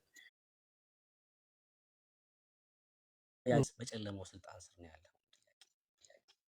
በጣም አሪፍ አጭር መልስ። እሺ፣ አሁን ማብራሪያ ፍርድ የማን ነው? የእግዚአብሔር አይደል? እሺ፣ አላቅም ነው አይደለም፣ እየመለስኩ እኮ ነው። ፍርድ የማን ነው ለሚል ጥያቄ ቢመጣ ፍርድ የእግዚአብሔር ነው። አትፍረድ ይፈረድብሃል ነው። አንተ መፍረድ አትችልም። ኮንፊደንሻል ሆነ ቅድም አንተ ስትናገር ነው ያልከኛለሁ። ቆይ ረግ የመለስኩ ነው እንዴ። አማርኛ አልተግባባነ ከሆነ ተላልፈን ከሆነ አስተካክላለሁ። አማርኛ እያልኩ ያለሁት ፍርድ የማን ነው ከተባለ የእግዚአብሔር ነው። እኔ መፍረድ አልችልም። አንተ ጸድቀሃል፣ አንተ አልጸደክም፣ አንተ ይህን ስራ ሰርተሃል፣ ይህን አልሰራህም፣ ፍርድ እኔ መፍረድ አልችልም። ፍርድ የእግዚአብሔር ንስሐ ይቅር ባይ አባት ስላለን ማለት ነው። ያ የተዘጋጀልን ይቅር ባይነትን ያዘጋጀልን ትናንት በአዳም በደል ይቅር ያለን እግዚአብሔር ነገ እኔ በምሰራው ኃጢአትም ይቅር ስለሚለኝ ሁሌም በንስሐ ሕይወት ሆኜ በምሰራው ኃጢአት ይቅር በለኝ እያልኩ ፈጣሪን እየጠየኩ እየጸለኩ በጸሎቱና በጾሙ በጸሎቱ ሁሌ ተግቼ እግዚአብሔርን እለምናለሁ ማለት ነው። ይሄ ነው የሚያድነኝ። ይሄን አድርጌ ከአቅሜ በላይ የሆነ የረሳሁት ካለ በማወቅም ሆነ ባለማወቅ የሰራሁት ኃጢአት ካለ እግዚአብሔር ይቅር እንዲለኝ ደግሞ በአባቶች በሌሎች ካህናት የኔ ህይወት ድንገት ብሞት ፍታት እንዲደረግን ይደረጋል ማለት ነው። ስለዚህ ይሄ ነው እንጂ እኔ ትናንት አምኜ ተጠምቄያለሁና ድኛለሁና በሐሰት መስክሬም ይቅር ሳልል የበደልኳቸውን ካለ ይቅር ሳልል እምነት ያድነኛል ብዬ ተኮፍቼ ብቀር ይሄ መመጻደቅ ነው። መመጻደቅ ማለት እዚህ ጋር ያለ ብሩክ እኔ ጨርቻለሁ። እሺ እንዴ በእግዚአብሔር መንግስት ውስጥ መንግስተ ሰማይ ክብር ለኢየሱስ ይሁን።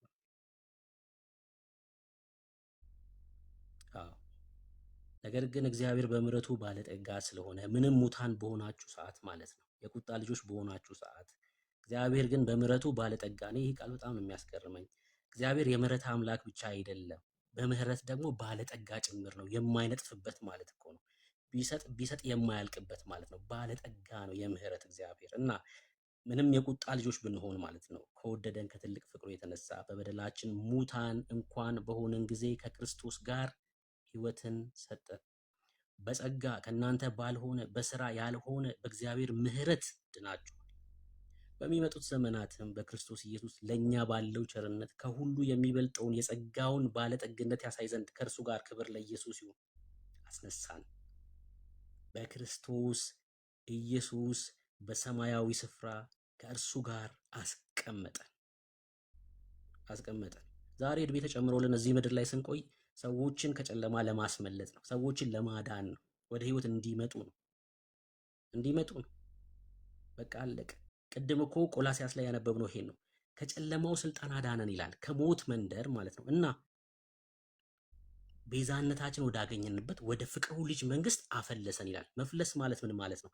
ከሆነ ስፍራ ወደ ሆነ ስፍራ መጓጓዝ ማለት ነው። ከጨለማው መንግስት ወደ ብርሃን መንግስት ተጓጓዝን፣ ፈለሰን እና የት ነው ያለነው? በፍቅሩ ልጅ መንግስት ውስጥ ነው ያለነው። ያለንበት ኪንግደም የእግዚአብሔር ኪንግደም ነው። እኛ ስንሞት አይደለም ከእግዚአብሔር ጋር ህብረትን የምንጀምረው፣ እዚህ ምድር ላይ ነው ከእግዚአብሔር ጋር ህብረት የምንጀምረው።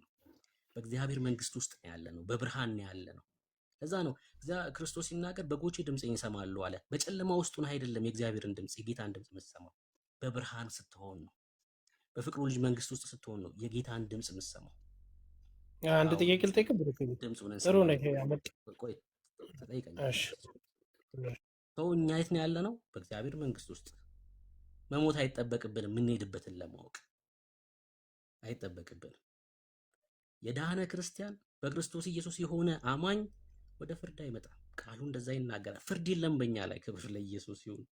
አዎ ፍርድ የለም በእኛ ላይ። ሰው ክርስትናችሁ እንዳይቀልባችሁ ሁሌም ጌታን በእውነት ነው የምላችሁ በእልልታ በእንባ ማመስገን ያለባችሁ። ችግር የለም። ስልክ ገብቶበት እሺ ተመለስኩ። እሺ ሰው በክርስቶስ ኢየሱስ ያመነ ሰው ፍርድ የለበትም። ዳኒ ፖዙን አለሽ እንዳይዘጋብን። ዳኒ የተቋርጦብህ ከሆነ ተመለስ። ወደ ፍርድ አይመጣም። ምክንያቱስ ክርስቶስ ኢየሱስ መታያችን፣ ክርስቶስ ኢየሱስ ከፍርድ ማምለጫችን ስለሆነ፣ ለዛ ነው ክርስቲያን የሆንነው። ለዛ ነው ጌታን የተከተልነው። ያመንነው እሱ ከፍርድ አስመልጦናል። ክብር ለኢየሱስ ይሁን። አብራራው እና ወደ ኢየሱስ እንድትመጣ ጥሬ ነው እኔ ዛሬ ለአንተ ህይወት እንዲሆንልህ ከፍርድ እንድታመልጥ ወደ ኢየሱስ ክርስቶስ ነው። አይ እሺ፣ ቅድም ያነበብከው አታወናብድበት ብሩክ። እንደዚህ ስል ለቃሉ ይቅርታ ተሳስቼ ከሆነ ቅድም ልጠይቀ የፈለግኩት ጥያቄ ከዘላለም ሞት ያዳነህ አንተ በግል ኃጢአት በምትሰራው ነው ወይንስ ከቀደም አዳም የበደል ኃጢአት? ኢየሱስ ክርስቶስ እንግዲህ በደንብ ስሙን፣ ስለ ማንነት ነው የምናወራው። እንደዚህ አይነት ነገር ስናወራ አዳም በመተላለፉ ምክንያት ከእግዚአብሔር የተለየ ሆነ፣ ሞተ። ሞትን ትሞታለህ ተባለ፣ ከእግዚአብሔር ህብረት የተለየ ሆነ። ከዛ ስለ ሲድ ነው የምናወራው፣ ስለ ዘር ነው የምናወራው። የአዳም ልጆች በሙሉ የቁጣ ልጆች ናቸው። እግዚአብሔር አዳምን በመልኩ ፈጠረና ይልና የእግዚአብሔር ቃል ሲናገር አዳም ከወደቀ በኋላ ግን በመልኩ ልጆችን መውለድ ጀመረ ይላል። የአዳም ዘር ስለሆነ የሚወለደው ልጅ ሁሉ የቁጣ ልጅ ነው።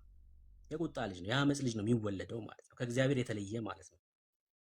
መጽሐፍ እንደሚናገር ንጹህ ዘር ኢየሱስ ክርስቶስ መጣ። ሁለተኛው ዘር ማለት ነው። ከአዳም የሚወለድ ሁሉ የአዳም ከእግዚአብሔር የተለየው አዳም ማንነት ነው የሚኖረው፣ ከእግዚአብሔር ህብረት የራቀ ማለት ነው። ሁለተኛው ዘር ንጹህ ኢየሱስ ክርስቶስ ደግሞ የእግዚአብሔር ልጅ የሆነው እርሱ መጣ። ሰው በክርስቶስ ኢየሱስ ሲያምን ምን ይሆናል? ከአዳም ተወልደ አዳማዊ እንደምትሆን ከክርስቶስ ስትወለድ ምንድን ነው የምትሆነው? ክርስቶሳዊ ነው የምትሆነው። የክርስቶስ ነው የምትሆነው። የእግዚአብሔር ልጅ ነው የምትሆነው። ሲድ ነው የሚቀየረው ማለት ነው። ዘር ነው የምትቀየረው። እና ከክርስቶስ በክርስቶስ አምኜ ከእግዚአብሔር ስወለድ ማንነቴን የተቀየረው የእግዚአብሔር ልጅ ነው የሆንኩት። አየህ፣ ቦታ ስፍራ ነው የቀየርኩት። በተደጋጋሚ ይሄን ነው እየነገርኩ ያለሁት። ምን ሆኛለሁ? የእግዚአብሔር ልጅ ሆኛለሁ። የእግዚአብሔር መንፈስ ማደሪያ ቤተ መቅደስ ሆኛለሁ። የእግዚአብሔር ቤተ መቅደስ ማደሪያ የሆኑ ልጆች ደግሞ ዋስትናቸው ኢየሱስ ክርስቶስ ነው። እኔ ከምሰራው አዳም ከሚሰራው የሚባል ነገር የለም። የማንነት ለውጥ ነው ያደረግነው። የዘላለም ህይወት ማለት ዘላለም የሚባል ሰውዬ የሚሰጥ ህይወት ማለት አይደለም። ኢተርናል ላይፍ ማለት ነው። ማንነት ከእግዚአብሔር የተካፈልከው ህይወት ማለት ነው። የእግዚአብሔርን ህይወት መካፈል፣ የእግዚአብሔር ዘር በአንተ ውስጥ ኖረ ማለት ነው። ዘራችን እኛ ከአዳም አይደለም። አሁን ከማን ነው? የእግዚአብሔር ዘሮች ነን፣ ከእግዚአብሔር ስለተወለድን። አዎ አሁን አንደኛ ዮሐንስ መልእክት መጽሐፍ ምዕራፍ 3 ላይ ቁጥር 8 ኃጢአት የሚያደርግ ከዲያብሎስ ነው። ዲያብሎስ ከመጀመሪያ ኃጢአትን ያደርጋል ይልና ስለዚህ የዲያብሎስን ስራ እንዲያፈርስ የእግዚአብሔር ልጅ ተገለጠ። አሁን ስራው ፈርሷል፣ በእኛ ዘንድ የለም እኮ። እሺ ከእግዚአብሔር የተወለደ ሁሉ ኃጢአትን አያደርግም፣ ምክንያቱስ ዘሩ በእርሱ ይኖራልና። የእግዚአብሔር ዘር ነው የቀየርነው ማለት ነው። እኛ የእግዚአብሔር ዘሮች ነን። ከእግዚአብሔር የተወለደ ሁሉ ኃጢአትን አያደርግም። ለምን? ብርቱ ስለሆን አቅማችን የጸሎት ሰዎች ስለሆን ምናምን አይደለም። የእግዚአብሔር ዘር ስለሆን ዘር ስለቀየርን ማንነታችን ስለቀየርን ማለት ነው። እና ከአዳም ኃጢአት ከአንተ ኃጢአት ምናምን የሚባል የለም። እኛ የእግዚአብሔር ወደ ብርሃን መጥተናል። ወደ ብርሃን የመጡ ሰዎች ደግሞ ህይወታቸው በብርሃን ነው የሚመላለሱት ማለት ነው። ህይወታቸው የክርስቲያን ነው ማለት ነው። እርሱን እየመሰሉ ነው ያሉት ማለት ነው እኮ። በመጨረሻው የፍርድ ዘመን የመጀመሪያው የተሳሳትከው ብሩክዬን አንድ ጠቆም ላድርግና ሀሳብ ትሰጥበታለህ። እኔ ስላመንኩ ኃጢአትን አልፈጽምም፣ ያላመኑ ደግሞ ሁሌ ኃጢአትን ይፈጽማሉ፣ ሲጀመርም ኃጢአተኛ ስለሆኑ ማለት ነው። ግን ኃጢአትን የሚፈጽሙ ያላመኑ ብቻ ናቸው በራሳቸው በግል ስራቸው። የተሳሳትክ ካልከኝ እኔ ሳልሆን የተሳሳትኩት ቃሉን ነው ተሳስተሃል እያልክ ያለው። እኔ ጥያቄን አዳምጠኝ። ጥያቄን ኃጢአትን የሚሰሩ ያላመኑ ብቻ ናቸው እያልከኝ ነው። አየህ፣ ኃጢአትን የሚሰሩት ያላመኑ ብቻ ናቸው እያልከኝ ነው። ሀሳብ ጥያቄን ስላልጨረስ ከአንተ ሀሳብ የሰማሁት ኃጢአትን ሊሰሩ የሚችሉት ያላመኑ ብቻ ናቸው። ያመነ ሰው ኃጢአትን ሊፈጽም አይችልም። ኦልሬዲ ጸድቋል፣ ፍሎሪሽድ ሆኗል፣ ችግር የለበትም እያለ ፍሎሪሽድ ምንድን ነው? በቃ አብቦለታል፣ ህይወቱ አብቧል። ፍሎሪሽ ያበበለት የተሳካለት ማለት ኦልሬዲ አይሰራም እያልከኝ ነው ማለት ያመነ። ኦኬ ጥያቄ ምንድን ነው? ጥያቄ አላገኘሁም። እየመጣሁ ነኝ። ጥያቄን አዳምጠኝ። ያመነ ሰው ኃጢአትን አይሰራም፣ ያላመኑ ናቸው ኃጢአትን የሚሰሩ ይመስለኛል። ያላመነ ሰው ነው ኃጢአትን የሚሰራ እያልከኝ ነው። ስላመንኩን አልሰራም እያልክ ነው አይደል? ከተሳሳትኩ እታረማለሁ። ጥያቄ ይሄ ነው። ልመልስልህ። አሁን ስማኝ። በመጀመሪያ ደረጃ ተሳስተሃል ስትለኝ እኔን ሳይሆን ቃሉን ነው ተሳስተሃል እያልክ ያለው። ቃሉ ምን ይላል? ስለዚህ የዲያብሎስን ስራ እንዲያፈርስ የእግዚአብሔር ልጅ ተገለጠ። ከእግዚአብሔር የተወለደ ሁሉ ኃጢአትን አያደርግም ይላል። ከእግዚአብሔር የተወለደ ኃጢአትን አያደርግም፣ ምክንያቱስ ዘሩ በእርሱ ይኖራልና። ከእግዚአብሔር ተወልዷልና ኃጢአትን ሊያደርግ አይችልም ይላል። አሁን ምን ማለት ነው እያልከኝ ከሆነ ልመልስልህ። አንደኛ ዮሐንስ መልእክት ምዕራፍ 1 ቁጥር 5 ላይ አድርግልኝ ቢካይ። ምን ማለት ነው እያልከኝ ከሆነ እንመልስ። ይኸው እዚህ ዮሐንስ ይመልሰዋል ምን ማለት እንደሆነ። ቁጥር 5 ከእርሱ የሰማናት ለእናንተ የምናወራላችሁ መልእክት እግዚአብሔር ምንድነው? ብርሃን ነው፣ ጨለማም በእርሱ ዘንድ ከቶ የለም የምትል ናት። እግዚአብሔር ምንድነው? ብርሃን ነው። እሺ ከእርሱ ጋር ህብረት አለን ብንል፣ ለምሳሌ አብራራው ከእግዚአብሔር ጋር ህብረት አለኝ ብትል፣ አንተ ማለት ነው፣ እኔ ብል፣ ቤካ ቢል፣ ኤርሜ ቢል፣ ዳኒ ቢል፣ ክርስቲያኖች ቢሉ፣ ቢኒ ቢል፣ እሺ ከእርሱ ጋር ህብረት አለን ብንል በጨለማ ብንመላለስ እንዋሻለን፣ እውነትን ማናደርግም ይላል። በጨለማ ምን ብንል? ብንመላለስ።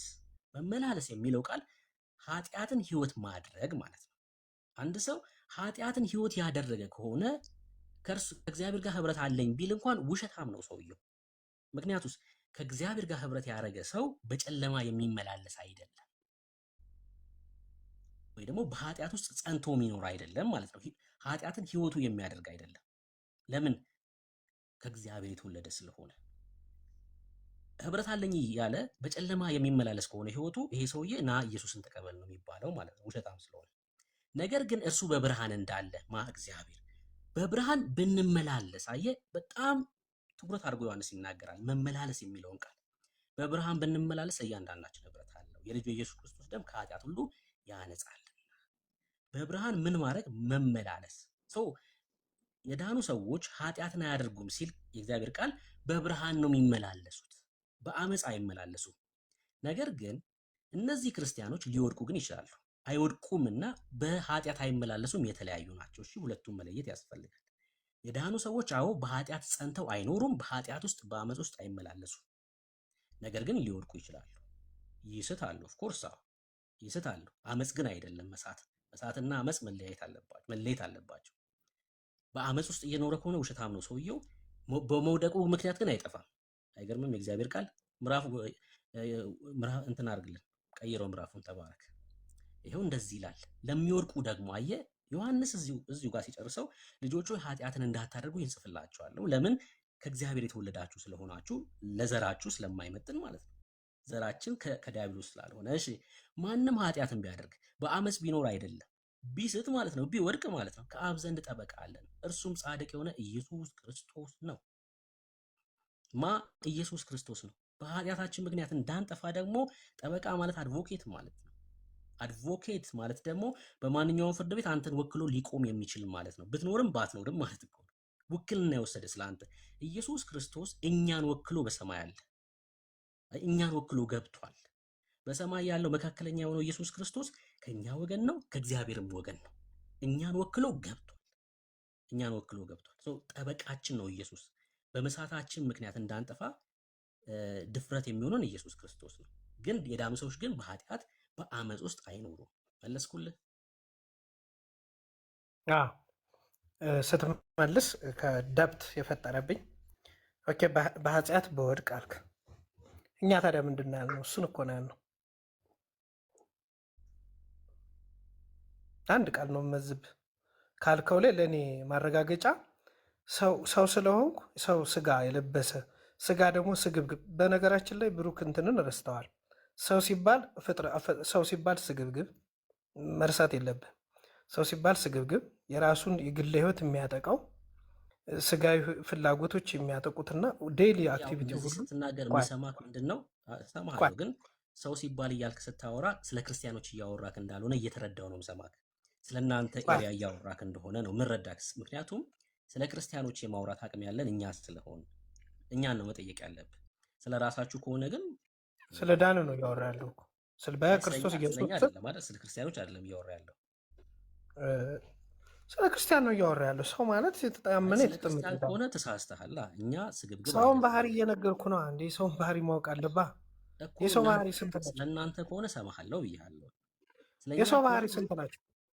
የሰው ባህሪ እኮ እናንተ ናችሁ እንግዲህ የምታውቁት። እኔ የሰው ባህሪ ኖ ብሩክዬ የሚያግባባን በዘፍጥረት የሰው ባህሪ እኮ ስለኛ ከሆነ አብራረው እኔም ብጠይቀኝ ነው የሚሻለው። እኛ ክርስቲያኖች ከእግዚአብሔር ሕይወት ተካፋዮች ነን። የእግዚአብሔር ዘር ነው በእኛ ውስጥ ያለው። እኛ የመንፈስ ፍሬ የምናፈራ ክርስቲያኖች ነን። አሁን ስለእናንተ መንደር አንተ ንገረኝ። የሰው ባህሪ፣ ክፋት፣ ኃጢአት ምናምን ያልክ ስለ ራስህ ንገረኝ። ስለኛ ከሆነ ግን እኛ ነን ማውራት ያለብን ክርስቲያኖች ማለት ነው። እሺ እኮ ልግለጽልህ። ድንገት በኃጢአት በወድቅ አልክ። በአንተ ሀሳብ ደግሞ መጀመሪያ ዴፊኒሽን አገላለጽ ስሰማ ተሳስቼ ከሆነ እውነት ለማውራት እኔ ከልቤ ነው ማውራ፣ አንተም ከልብ ነው እያወራኝ ያለው። አፕሪሼት አደርጋለሁ። ቴንኪው። ሌሎችም የሚያዳምጡ ቴንኪው። በትዕግስት በትትና እንደዚህ መማማር ጌታችን ኢየሱስ ክርስቶስም ክርስትናን በትትና ስለሆነ ያስተማረው ማለት ነው። ስለዚህ ምን አልክ? ድንገት በኃጢአት በወድቅ አልክ። ድንገት በኃጢአት እንዴት ትወድቃለህ? አንተ ካመን ከዳንክ ወደዲ ገነት ከገባህ መንግስተ ሰማያትን ከተቀላቀልክ እንዴት ድንገት ትወድቃለህ? እንዲህ አይነት ጥያቄ አይመጣብሃል። አንተ ያመንክ የዳንክ ያለቀለት የደቀቀ ከሆንክ ስለምን ድንገት በኃጢአት ታወራለህ? ይህም መልስልኝ።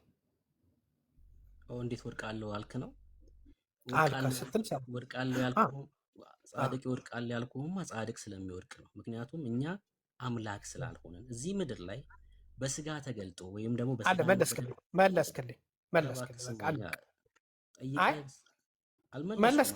ሀሳቤን እስካስቀምጥ ካልሰማኸኝ አትጠይቀኝ። እኛ ከእግዚአብሔር ተወልደናል አልኩ እንጂ እግዚአብሔር ሆነናል አላልኩም። ማስተዋል ያለብህ ይሄ ነው። እኛ እግዚአብሔሮች ሆነናል አላልኩም። ከእግዚአብሔር ዘር ተወልደናል። ከእግዚአብሔር የተወለደ ደግሞ አሮጌውን ሰው እያስወገደ በአእምሮ መታደስ እየተለወጠ ክርስቶስን ወደ መምሰል ነው የሚያድገው። ለመዳን አይደለም፣ ዘር ስለቀየርን ነው። በእግዚአብሔር ቤት ውስጥ ሁሌም እያደግን እንሄዳለን።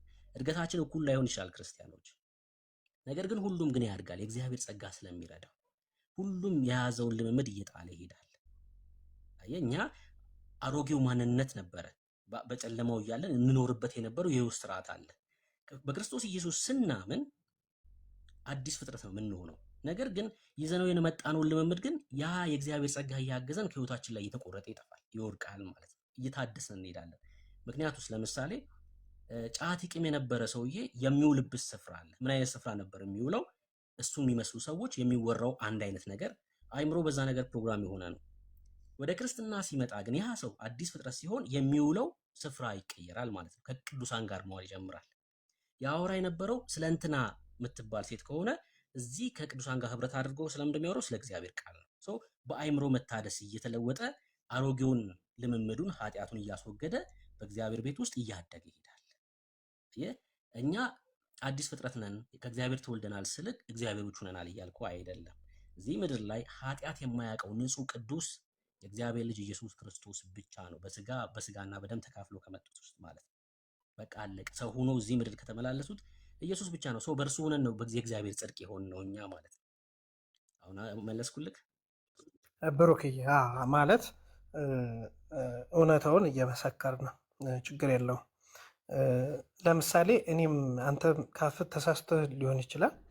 እኛ ቅድም የመለስከው መልስ ነው። ቆይ እኔ ሸር ላድርግ፣ ሸር ማድረግን ልቀበልህ። ቆይ ልቀበልህ። አንተ ነህ የምትጠይቀው። ቆይ ጥያቄ አይደለም። እኔ ስመልስ ከተሳሳትኩ አንተ ትይዘኛለህ። አሁን አንተ መልሰሃል፣ እኔ ደግሞ ልመልስ። ምን ጠይቄክ እኮ ያነሳውበት ጥያቄ ማለት ያነሳውበት ጥያቄ ልትመልስ ነው። እኛ ያነሳውበት ጥያቄ ስትመልስ ለጠየቅኩ ጥያቄ ነው ያብራራኩ። እኔ ደግሞ ልመልስልህ እኮ ምን እንደው የምትመልሰው መሽጠየቅ ነው እያልኩ ያለሁት። ሳልጠይቅ ነው የምትመልሰው። ተሳስተህ የተሳሳትከውን ማሳየት አልችልም። ኦኬ ተሳስተሃል እያልከኝ ነው። እሺ እንደዛ በለኛ። እሺ ተሳስቻለሁ፣ ንገረኝ አንተ። በጣም አሪፍ አመሰግናለሁ። እግዚአብሔር ይስጥልኝ። ሆነን ለመውራት ማለት ነው። ከታችም ኮሜንት የምጽፉ ሰዎች አላችሁ። በዚህ ጉዳይ ላይ ሰው ተረጋግቶ ማውራት አለበት። ሁላችንም ክርስቲያኖችን ብለን ካመነ ከስድብድብ የጸዳ ውይይት መደረግ አለበት። እኛ ጋም የሆነ ታች ሲጽፍ ያየሁልሽ ስላየውን ትክክል ነው። እኔ በሱም አላምንም። ከእኛ ቤተ እምነቶችም ካላችሁ ሌሎች ወንድሞቻችንን በስድብ ሳይሆን በመቀራረብ በመነጋገር ወንጌልን መሰረት ያደረገ ንግግር መሆን አለበት። እኔ ሁሌ አቋሚ ነው። ማንንም አስከፍቼ አላቅም። በእንደዚህ በፕላትፎርሞች ላይ ማንንም ተሰድቤ አላቅም። ብሩክ ቴንኪው። እታች ለጻፋችሁት ሸር እያደረኩ ስለሆነ ነው። ብሩክ አሁን ለተናገርከው አቋሚ ልንገረክ። ሰማሃለሁ፣ እድል ሰጥቼ ሰማሃለሁ። ነገር ግን የሙታን ምክርም ይሁን ውደሳ ስድብም አያስደነግጠኝም፣ አያሞቀኝም። ብሩክ ጎበዝ፣ ትክክል ነህ፣ ደስ ትላለህ ስትወያይ ቢለኝ አንድ ሙት ቴንኪው ብዬ አልቀበለው። ቢሰድበኝም አልከፋም። ምክንያቱም ከሙታን ምንም ነገር ነው ማልቀበለው። ወንጌልን ነው እንጂ የምነግረው ለሙት ከሙታን የሆነ ምንም ነገር ነው ማልቀበለው። ሙገሳም አልቀበልም፣ ስድቡም አያስደነግጠኝም። እንትኑ ላይ ብቻ እንድትቆይ ነው። አይ ችግር ከታች ለጻፉት ነው ለአንተ አይደለም። ታች ለጻፉት እኛም አሪፍ ነው። እዚህ ቤትም እንደዚህ ከቀጠለ ችግር የለው፣ ማንም ገብቶ ይወያያል። እሱን ለማለት ነው። ሰከንድ አድርገኝ እያልኩ ያለሁት። አንተ ቅድም ምናልክ? እኛ አምነን ተጠምቀን ስንድን እግዚአብሔር አይደለንም ማለት ፍጹም የእግዚአብሔርን ባህሪ ሊኖረኝ አይችልም። አንደርስታንድ ሚ እግዚአብሔር ብቻ ነው ፍጹም። እግዚአብሔር ፍጹም እግዚአብሔር ነው፣ የማይሳሳተው እሱ ብቻ ነው። ሌሎችንም የምንጠቅሳቸው ነገሮች ካሉ ትርፍ ነው። ከምናልከኝ አንተ ቅድም እኛ እግዚአብሔር ስላልሆን በምድር ላይ ኑረን አምነን ተጠምቀን ስንድን ድንገት በኃጢአት ልንወድቅ ብለሃል። እኛም እያልንን ያለ ነው። የኢትዮጵያ ኦርቶዶክስ ተዋሕዶ ቤተክርስቲያን አስተምሮም ይሄ ነው። ድንገት በኃጢአት ብንወድቅ ነው። በኃጢአት ለመውደቅ አንሰር። ይሄ ነው መልስ። የኔ ጥያቄ በኃጢአት ለመውደቅ የምንሰራው ስራ ስለሌለን ድንገት በስተት ባለማወቅ የምሰራው ስራ ካለ ኃጢአት ካለ ቅድም ለምሳሌ ያነሳውልን ወደኋላ ተመልሼ በሐሰት ምሰክር ንስሐ እገባለሁ ማለት ነው። ስራ እሰራለሁ ማለት ነው። ምን አይነት ስራ? የንስሐ ስራ። ለምሳሌ እንዲ አንድ ጥቅስ አምጥቼልህ ወደ ሌላ ቦታ እንዳልወስድህ እንጂ መጨረሻ ላይ ካስፈለገ ጥቅሱን አምጠው ካልከኝ ስህተቴን ግን እየተከታተልኩ ነው እና እስካሁን ስህተትህ ማለት ነው። ስህተትህ በእግዚአብሔር ማን ነው ያመነ የተጠመቀ የዳነ ሰው ኃጢአትን አይሰራም ስትል ስለነበር ድንገት ደግሞ ኃጢአት ብሰራ ደግሞ አልክ ንስሐ እገባለሁ አልክ። እኛ ታዲያ ምን አልን? ንስሐ ስትገባ ምን እያረክ ነው? እየዳንክ እኮ ነው። ፕሬዘንት ታይምህ አዲስ ታይም አዲስ እያስመለጥኩ ነው። አዎ ድንገት ኃጢአት ብሰራ አልክ። ስለዚህ ሙሉ አይደለህም ማለት ነው። ድንገት ኃጢአት ብሰራ ስላልክ ነው ብሩክ። እኮ ታዲያ ድንገት ስህተቱ ምንድን ነው? አዎ እኮ ታዲያ የዳነ ሰው ይወድቃል እኮ ነው እያልኩ ያለው። ታዲያ ስህተቴ ምንድን ነው? ምንድን ነው የስህተት የሆነብህ? እኛ ስህተታችን ምንድን ነው እየነገርን ያለ ነው እኮ ድንገት በኃጢአት ተሳሳትክ ብንወድቅ አለ። አላልኩም። የእኔ ስህተት ንገረኝ ነው እያልኩ ያሉት። እኔ መች ተሳሳትክ አልኩ? እየጠየቅክ አሀ ስለሆነ የእኛን አስተምሮ ሸራረካ ብሩክዬ፣ አንተ እኮ ሸራረክ። እኛ ድንገት አምነን ያው አዳምጠኝ ልድገም። ስህተት የለብኝም ማለት ነው። ስህተትህ ይሄ ነው ካላልከኝ በቃ ስህተት አለ። እኔ የኢትዮጵያ ኦርቶዶክስ ተዋሕዶ ቤተክርስቲያን እንዳደለ ምናምን ትናንት ድኛለሁ፣ ትናንት አምኜ ተጠምቄ ድኛለሁ። አት ፓስት ታይም ላይ ዛሬ ፕሬዘንት ታይም ነው፣ ነገ ፊውቸር ነው። የነገውን አታውቅም። የነገው ላይ የአዳሩ ላይ የማን ነው አሁን እያወራን ያለ ነው? እናንተ በዚህ አዳር ሌሊት ላይ ነው። አሁን በእኛ በኢትዮጵያ ሰዓት አቆጣጠር 6 ሰዓት ከ25 ነው። ሶ በዚህ ሰዓት ላይ እያወራን ነው። እዚህ ታይም ሶ እዚህ ታይም ላይ ስናወራ ኦልሬዲ ድኛለሁ፣ በቃ ገነት ገብቻለሁ ብለህ የምታወራበት ሰዓት አይደለም። እያወራ ያለሁት እሱ ነው። አንተ ስለ አንተ ነው አይደል እያወራ ያለው እንጂ ስለኔ አይደለም። እየዳንኩ ነው፣ ድነትን እየፈጸምኩ ነው። አሁንም ስቲል እኮ ገነት ገባሁ ማለት አልችልም ያልከው ስለ ራስህ ነው አይደል እንጂ ስለኔ አይደለም። አንተ ምን አልክ? ድንገት ኃጢአት ብሰራ አልከኝ እኮ። እኔም እያልኩ ያለሁት እሱን ነው። ትናንት እምነት አለኝ ብዬ አዳምጠኝ፣ የመጨረሻው ቃሌን። ትናንት ድኛለሁ ወይም ድኛለሁ ኦልሬዲ በጌታ በኢየሱስ ክርስቶስ አምኛለሁ ብዬ ዛሬን ኃጢአትና አልወድቅም የሚል እኔ እንደዚህ አይነት አስተምሮ የለም። አልወድቅም የሚል አስተሳሰብ የለም። ድንገት በኃጢአት ብንወድቅ ነው ሶ ድነትን ትፈጽማል። ምን ታደርጋለህ? ንስሐ ትገባለህ። ንስሐ ገብተህ መልሰህ ክርስቶስ ጋር ህብረትህን ትመሰርታለህ። ኃጢአት ስትሰራ ግን ህብረትህ ነው የሚሰረዘው። ለምን? ጌታችን ኢየሱስ ክርስቶስ እግዚአብሔር ከኃጢአተኞች ጋር ህብረት የለውም። ቴንክ እንደዚህ እያልክ ነው ማለት ነው። እሺ አሁን እንደገባኝ ለምሳሌ አንተ አሁን በግነ ፍየል ነህ በዚህ ሰዓት? ሰው ነኝ። አይ ሰውማ እንደውም ካውቃለሁ። ጌታ ሲናገር በማቴዎስ ወንጌል 25 ላይ በጎችን በቀኝ ፍየሎችን በግራ ይላል አይደለ? በዛ ጥቅስ መሰረት አንተ በግ ነህ ወይስ ፍየል ነህ ነው ጥያቄ። በግ ነህ። ኃጢአት ስትሰራ ምንድን ነው የምትሆነው? ፍየል ነው የምትሆነው። ኦኬ። ንስሐ ስገባስ? ንስሐ ስገባ በግ ትሆናለህ። ከዛ ኃጢአት ስትሰራ ደግሞ ፍየል። ኃጢአት ስሰራ ህብረቴ ከኢየሱስ ክርስቶስ ጋር ህብረት አይኖረኝ እኮ ፍየል ትሆናለህ ማለት ነው። በለው አንተ ስላመጣው ነው። ኤክስ እና ዋይ ብለህ ሰይመው ምንም በለው። ፍየሏ እሺ መስለዋል፣ ችግር የለው እኮ። ለምሳሌ ኢየሱስ በጎቼ ድምፄን ይሰማሉ ስላለ የእርሱ የሆኑት በጎች ተብለዋል። አንተ ኃጢአት ስትሰራ ፍየል ትሆናለህ ወይ ብዬ ስጠይቅህ አዎ አልከኝ። ፍየል ነው የምትሆነው ኃጢአት ስትሰራ? እንግዲህ አንተ ነው ያመጣው ኤግዛምፕሉን። በጎች ማለት አለ አይደል? አንደርስታንድ ከሂደትም አንጻር ስትረዳ አንተ በመሰልከው አንተ ለምሳሌ ኃጢአትን ከሰራህ ከክርስቶስ ጋር ህብረት አይኖርም፣ ህብረትህ ይሰርዛል ማለት ፍየል ትሆናለህ ማለት ነው በለው። እንግዲህ የማን አካል ትሆናለህ? የማን አስፓርት ትሆናለህ? ቅድም ያወራ ነው የጨለመው ገዥ ዲያብሎስ ይሰለጥንብሃል ማለት ነው። አንዴ ፍየል አንዴ በግ ስትሆን ስትመላለስ መኪና ገጭቶ አይደለም። አዳምጠኝ፣ አንተ ነው ያመጣው ኤግዛምፕል። እሺ ስማኝ እና ክብር ለኢየሱስ ይሁን። ጌታ ስሙ ይባረክ። አሁንም ክብር ይሁን። በእውነት ክብር ለጌታችን ለኢየሱስ ክርስቶስ፣ ለኢየሱስ ብቻ ሳይሆን ለጌታችን ለኢየሱስ ክርስቶስ ክብር ይገባ ነው።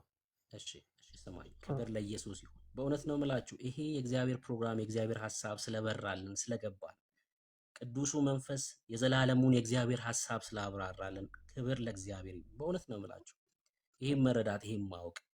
አንድ ነገር ልንገራችሁ፣ ቤት ውስጥ አንድ ሰው ሲያጠፋ ልጅነቱ አይደለም የሚሰረዘው። ልጅነትና ፌሎሺፕን ሰው ካልለየ በጣም አደገኛ ነገር ነው።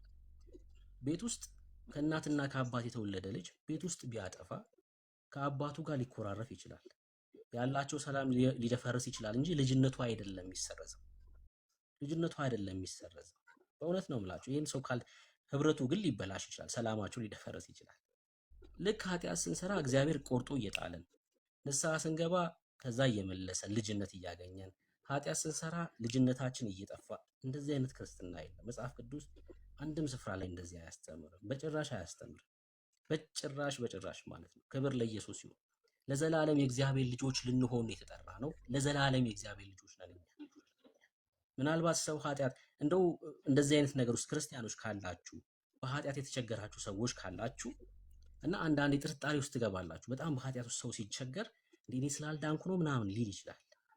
ሊል ይችላል። አጋንንት ነው የሚከሳችሁ። እሺ አድሱ ከእግዚአብሔር ጋር ያላችሁን ህብረት።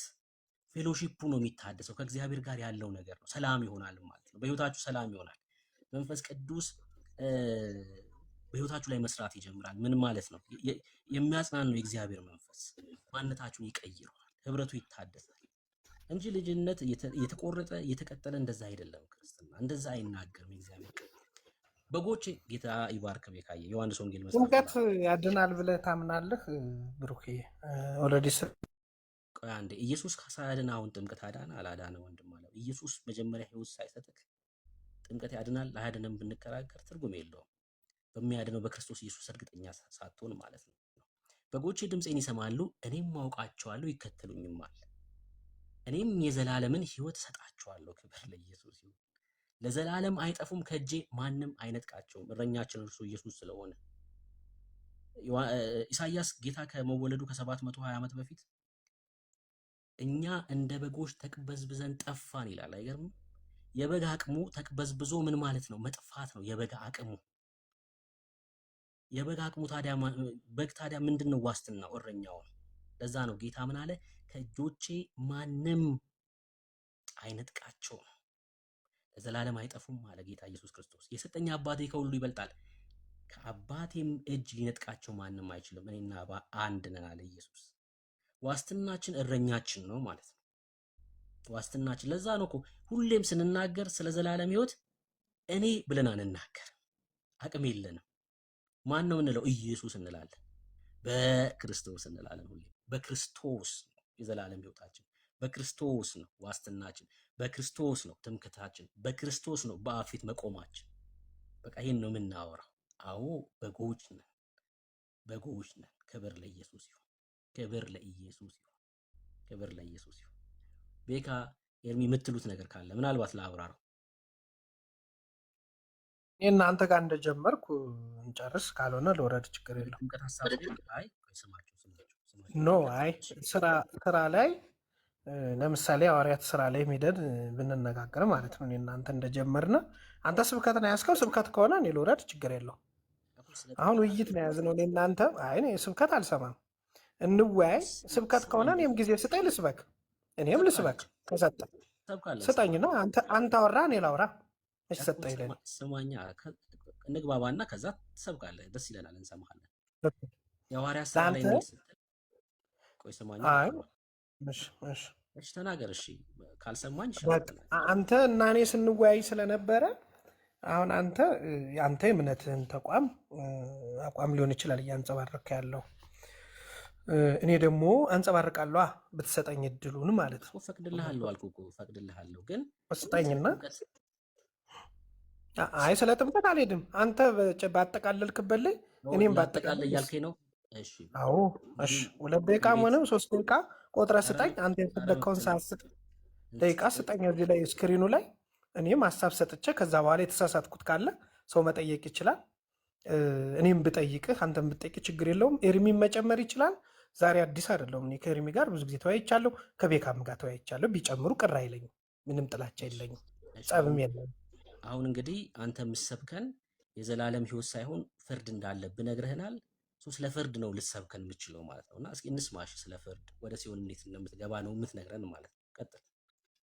አይ ምን ነው አባን ምን አስቀድመን አመጣው?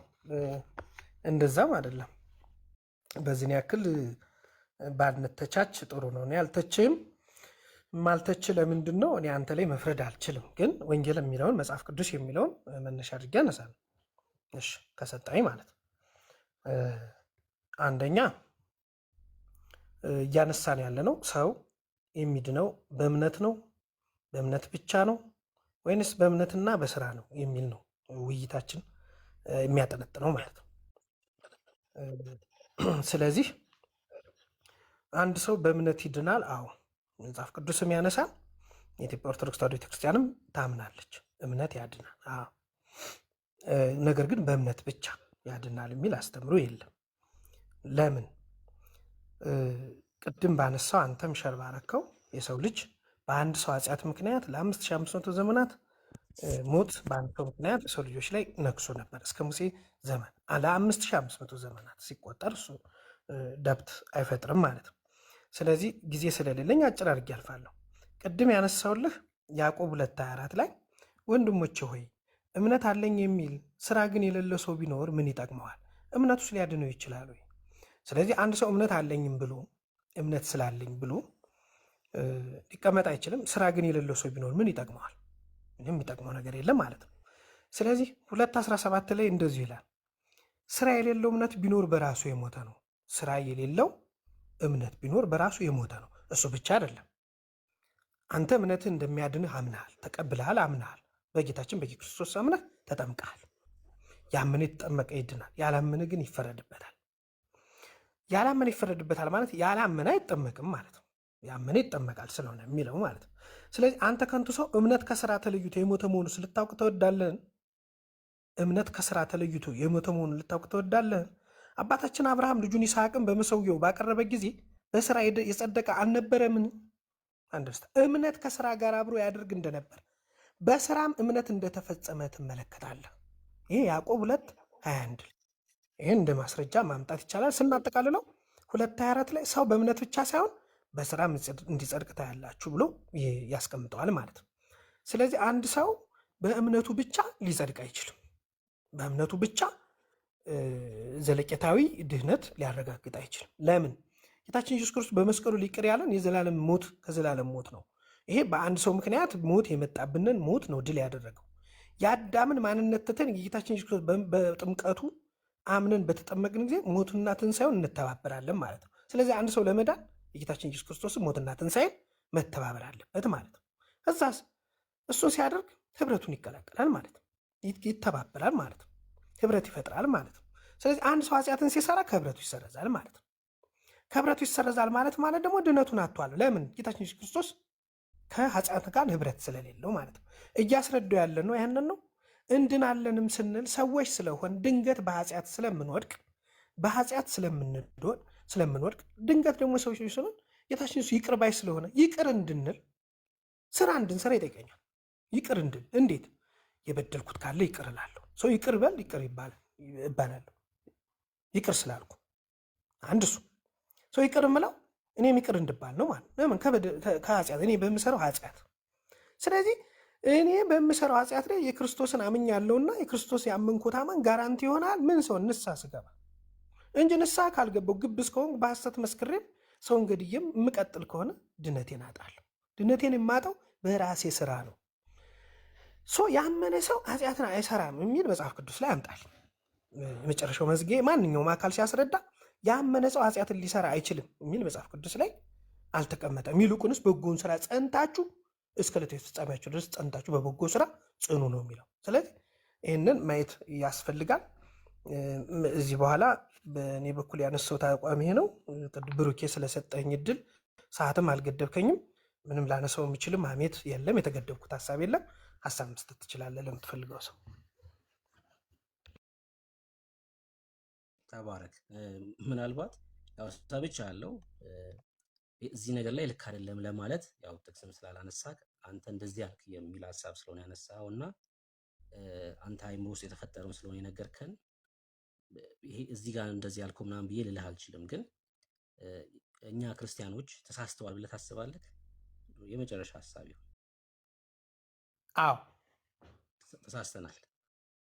እናንተ? አዎ። የት ምን ገባ ይመስልሃል አንተ ስታስብ? በጣም አሪፍ።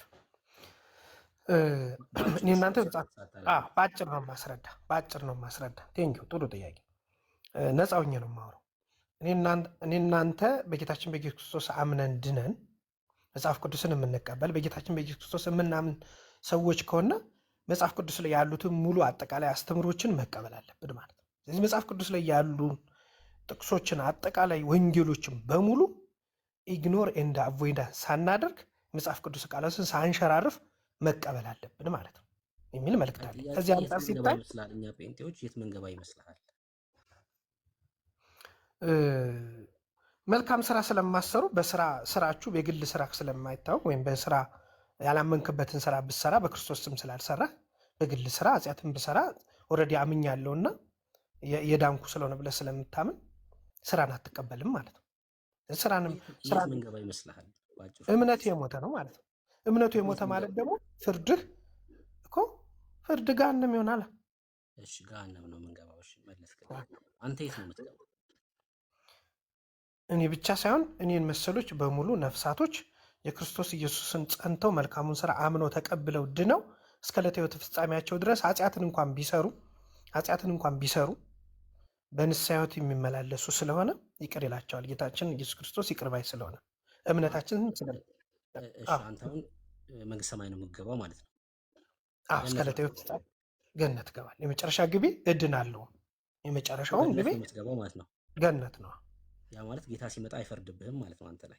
በግሌ ስራ በሰራው ስራ ይቅርታም ስለጠየቅኩ ንስሐም ስለገባው እስከ ዕለተ ሕይወት ካልገባው ግን ፍርድ ይፈረድብኛል ማለት ነው እኮ። ሲመጣ ጌታ አይፈርድብህም አንተ ላይ በግሌ ስራ ኃጢአትን ካልሰራው። ካልሰራውማ ኢፍ ስለሆነ ሲመጣ ይፈርድብሃል አይፈርድብህም? ሳልሰራ ከሰራውም ንስሐ ገብቼ መልካሙን ስራ ሰርቼ መልካም ስራ ሲባሉ ታውቃቸዋለህ። አሁን እየመለስኩ አንዴ ስማኝና ትመልሳለህ።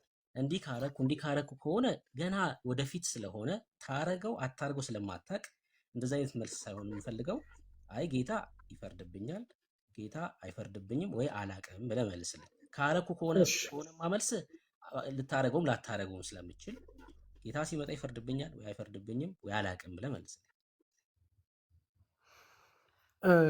እየመለስኩልህ ነበረ፣ ልዩነት የለው ነበረ። አንደኛ ጴጥሮስ መልእክት ምዕራፍ 1 ቁጥር 17 እሱ ላይ ያስቀምጣል። ለሰው ፊትም ሳያዳላ በእያንዳንዱ ላይ እንደ ስራው የሚፈርደውን አባት ብላችሁ ብትጠሩ በእንግዳችሁ ዘመን በፍርሃት ኑሩ ባለው መሰረት በፍርሃት ኑሬ በእምነቴን ስላመንኩ ብቻ ሳይሆን መልካሙን ስራ እንደ ስራው የሚፈርደውን የተባለ ክርስቶስ ነው። ሲመጣ እንደ ስራችን So I don't think he's on break right now. No. Because I want to take a break. I don't know if anybody. I saw Henry leaving, so Henry is not taking. እሺ ቀጥል አባራ ቀጥል። እግዚአብሔር ይባርክህ ማለት ምንድነው? ፕሮግራም አላችሁ ብዬ ደነገጥኩ። በመሀልም የሚቀርብ ፕሮግራም አለ ብዬ አመሰግናለሁ። ስለዚህ የአንደኛ ጴጥሮስ መልእክት ምዕራፍ 1 ቁጥር 17 ላይ በእያንዳንዱ ላይ እንደ ስራው የሚፈርደውን አባት ብላችሁ እንደየስራዬ ማለት ምን ማለት ነው? ከሱ አንጻር ስታይ ጌታ ሲመጣ ይፈርድብሃል አይፈርድብህ? እንደ ስራ ይፈርድብሃል ወይ? በግል ስራ መልካሙን የሰሩ የዘላለም ሕይወት ያገኛሉ፣ መጥፎን የሰሩ ደግሞ አንተ ላይ ይፈርድብሃል ወይስ አይፈርድብህ? በመልካሙ ስለምጸና አዳምጠኝ ልጨርስልህ። በመልካሙ ስራ ጸንቼ የምኖር ስለሆነ የትናንት ኢኒሻል ሳልቬሽን ድነቴን ይዤ ዛሬ መልካሙን ስራ እየሰራሁ የመጪውን የቀጣዩን የተስፋውን መንግስተ ሰማያት ስለምጠብቅ በመልካሙን ስራ ጸንቼ ስለምኖር ፍርዴ ምንድን ነው? መንግስተ ሰማያት ነው፣ መውረስ ነው። መልካሙን ስራ አይፈርድም። መልካሙን ስራ ስለሰራ መጥፎ ስራ ብሰራ እንኳን በኃጢአት ወድቄ ንስሐ ገባለሁ፣ መልካሙን ስራ መልሼ አስተካክላለሁ። ጌታ አይፈርድበትም። ጌታ አይፈርድበትም። አሁን በደንብ መረጃ ሰጠው። አንደኛ ጴጥሮስ መረጃ ሰጠው በቃሌ ማለት ነው። አንደኛ ጴጥሮስ ምዕራፍ 1 ቁጥር 17 ማለት ነው። ሰምቻለሁ። አሁን ፈራጁ ማን ነው የሆነው? ጌታ ሳይሆን አብራራው ነው። ምክንያቱም በስራ ከሆነ ማንም በስራው ገነት ይግባ ሲኦል ሊያውቅ አይችልም። ምክንያቱም ስራ ተመዝኖ ሲያልፍ ነው ገነት ነው ሲኦል ነው ልትባል የምችለው ማለት ነው። የአንተ የስራ መዛኝ አንተን የሆንከው አዎ በስራዬ ገነት ነው የምገባው አልክ። ጌታ ሳይሆን መጽሐፍ ቅዱስ እኔ አይደለሁም ያልኩት ብሩክ፣ አሁን የተሳሳተ አምራ አንዴ የምናገረው ነው መስማት ያለብህ። በስራዬ ገነት ነው የምገባው አላልክም? አሁን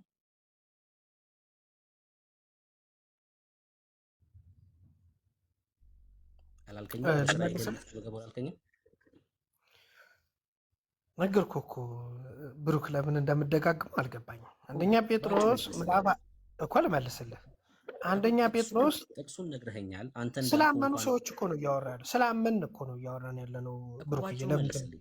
እኮ ልመልስልህ፣ ባጭሩ ልመልስልህ፣ በመረጃ እኔ ጥቅሱን አልፈለግኩትም። ጥቅስ ስልህ ነዋ። ጥቅስ አይ በመረጃ አድርጌ ልመልስልህ ካጠናከረልኝ። አልጠየቅኩም። ስጠይቅ ጥቅስ ስልህ ትነግረኛለህ። የእኔ ጥያቄ ግን በስራክ አይፈረድብኝም ብልሃል አይደል? እኔ ሲጀመር መነሻ ስራ እምነት ፕላስ መልካም ስራ እያልኩ እኮ ነው። በስራዬ አይፈረድብኝም እያልክ ነው ያለው። በስራዬ ይፈረድብኛል። መጥፎ ስራን ብፈጽም ይፈረድብኛል። ሲኦል ነው የምትገባው። አዎ እሺ ሲኦል ነው የሚገባው። እሺ ማስረጃ አሁን ልስጥህ፣ ሲኦል ማስረጃ ልስጥህ። ስለመግባት አዎ ሲኦል ማስረጃ ስለመግባት ልስጥህ። አዎ ማስረጃ ልስጥህ። አያስፈልግም። እሺ አሃ አሁን ስማ ያለ መረጃማ ማውራት አንችልም እንዴ? እኮ መረጃ ላንሳ እንጂ ስጠኝ እሺ እድል። ስጠኝ፣ እሺ እሺ ትሰጠኛለህ፣ ግን ስጠኝ ስማኝ እኮ እኮ አይልስጥ እኮ እኮ አሃ ትሰጠኛለህ። አንዴ ስማ። ትገድብ ተሳስተሃል እሺ አልስጥህ። አይ የግሌ ሀሳብ አታርግብኝ ወንድሜ። እንደወደድኩ በቀጣይ እኮ የምንገናኝ ሰዎች ስለሆን ሰጥህና እድል ትነግረኛለህ፣ ግን ሲኦል ስለመግባት ስለሆነ ማስረጃ ልስጥ እያልክኝ ያለኸው ችግር የለውም በአስረኝም በቃ አምኜሃለሁ ነው እያልኩ ያለሁት።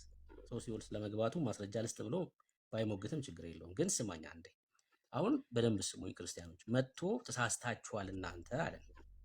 እሺ በመሳሳታችን የት እንገባለን ስለው ሲኦል ትገባላችሁ አለኝ። እሱ የት ነው ያለው? ትክክለኛ የሆነ ቦታ። ትክክለኛ የሆነ ቦታ የት ነው የሚገባው? ሆኖ የት ነው እሱ የሚገባው? ሲኦል። መዳረሻችን የት ነው? ትክክል ያልሆነውም ሰውዬ የተሳሳተውም ሲኦል፣ ትክክል የሆነ ቦታ ነው ብሎ የሚያምነውም ሰውዬ ሲኦል ነው የሚገባው። ሃይማኖተኛ ስትሆኑ እንደዚህ ነው የምትሆኑት። የምሬ ነው ብላችሁ ልባችሁ እስካልተቀየረ ድረስ ማለት ነው።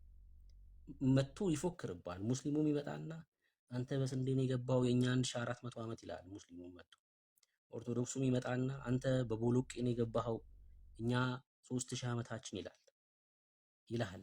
የት ነው የምትገባው ስትለው ግን ሲኦል ይልሃል። ሲኦል ይልሃል። መጥቶ በቃ እንደዚህ ስም ይለጥፍባል። እኔ በምንም ይግባ፣ በቦሎቄም ይግባ፣ በስንዴም ይግባ፣ በገብስም ይግባ፣ በምንም በኩል ይግባ የዘላለም ሕይወት አግኝቼበታለሁ። እንኳን ገቡ በምንም በኩል ይግቡ ኢየሱስን አውቄበታለሁ። ከዘላለም ሞት አምልጬበታለሁ። ከዘላለም ሞት አምልጬበታለሁ። በእውነት ነው የምላችሁ፣ የእግዚአብሔርን ልጅ አውቄበታለሁ። ክብር ለኢየሱስ ይሁን። ማምለጫዬን አውቄበታለሁ። ምንም ትርጉም የለውም እያልኳችሁ ነው እኮ። ኦርቶዶክስ ነኝ ብሎ አንድ ሰው ትክክለኛ ቦታ ነኝ ብሎ ሲኦል የሚገባ ከሆነ፣ ተሳስታል የተባለውም ሰውዬ ሲኦል የሚገባ ከሆነ፣ ኢቲስቱም መጥቶ ሲኦል የሚገባ ከሆነ ምንም ልዩነት የለንም። ዝም ብለህ መተህ እዚህ ፍትጋ ትፈጥራለህ እንጂ ምንም ልዩነት የለም።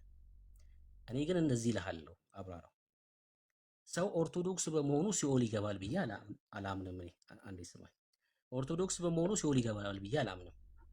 ጴንጤ በመሆኑ ገነት ይገባል ብዬ አላምንም። ብሩክ ያለ መረጃ እያወራህ ስለሆነ ነው ቅር ያለኝ። በመረጃ ብታወራ ልጨርስና እዚህ ጋር ያለ መረጃ ነው ያወራሁት ትለኛለህ። ችግር የለም አቋርጠኝ አይደለም ያለ መረጃ የምትለኝ። ሰው ኦርቶዶክስ በመሆኑ ሲኦል ይገባል ብዬ አላምንም።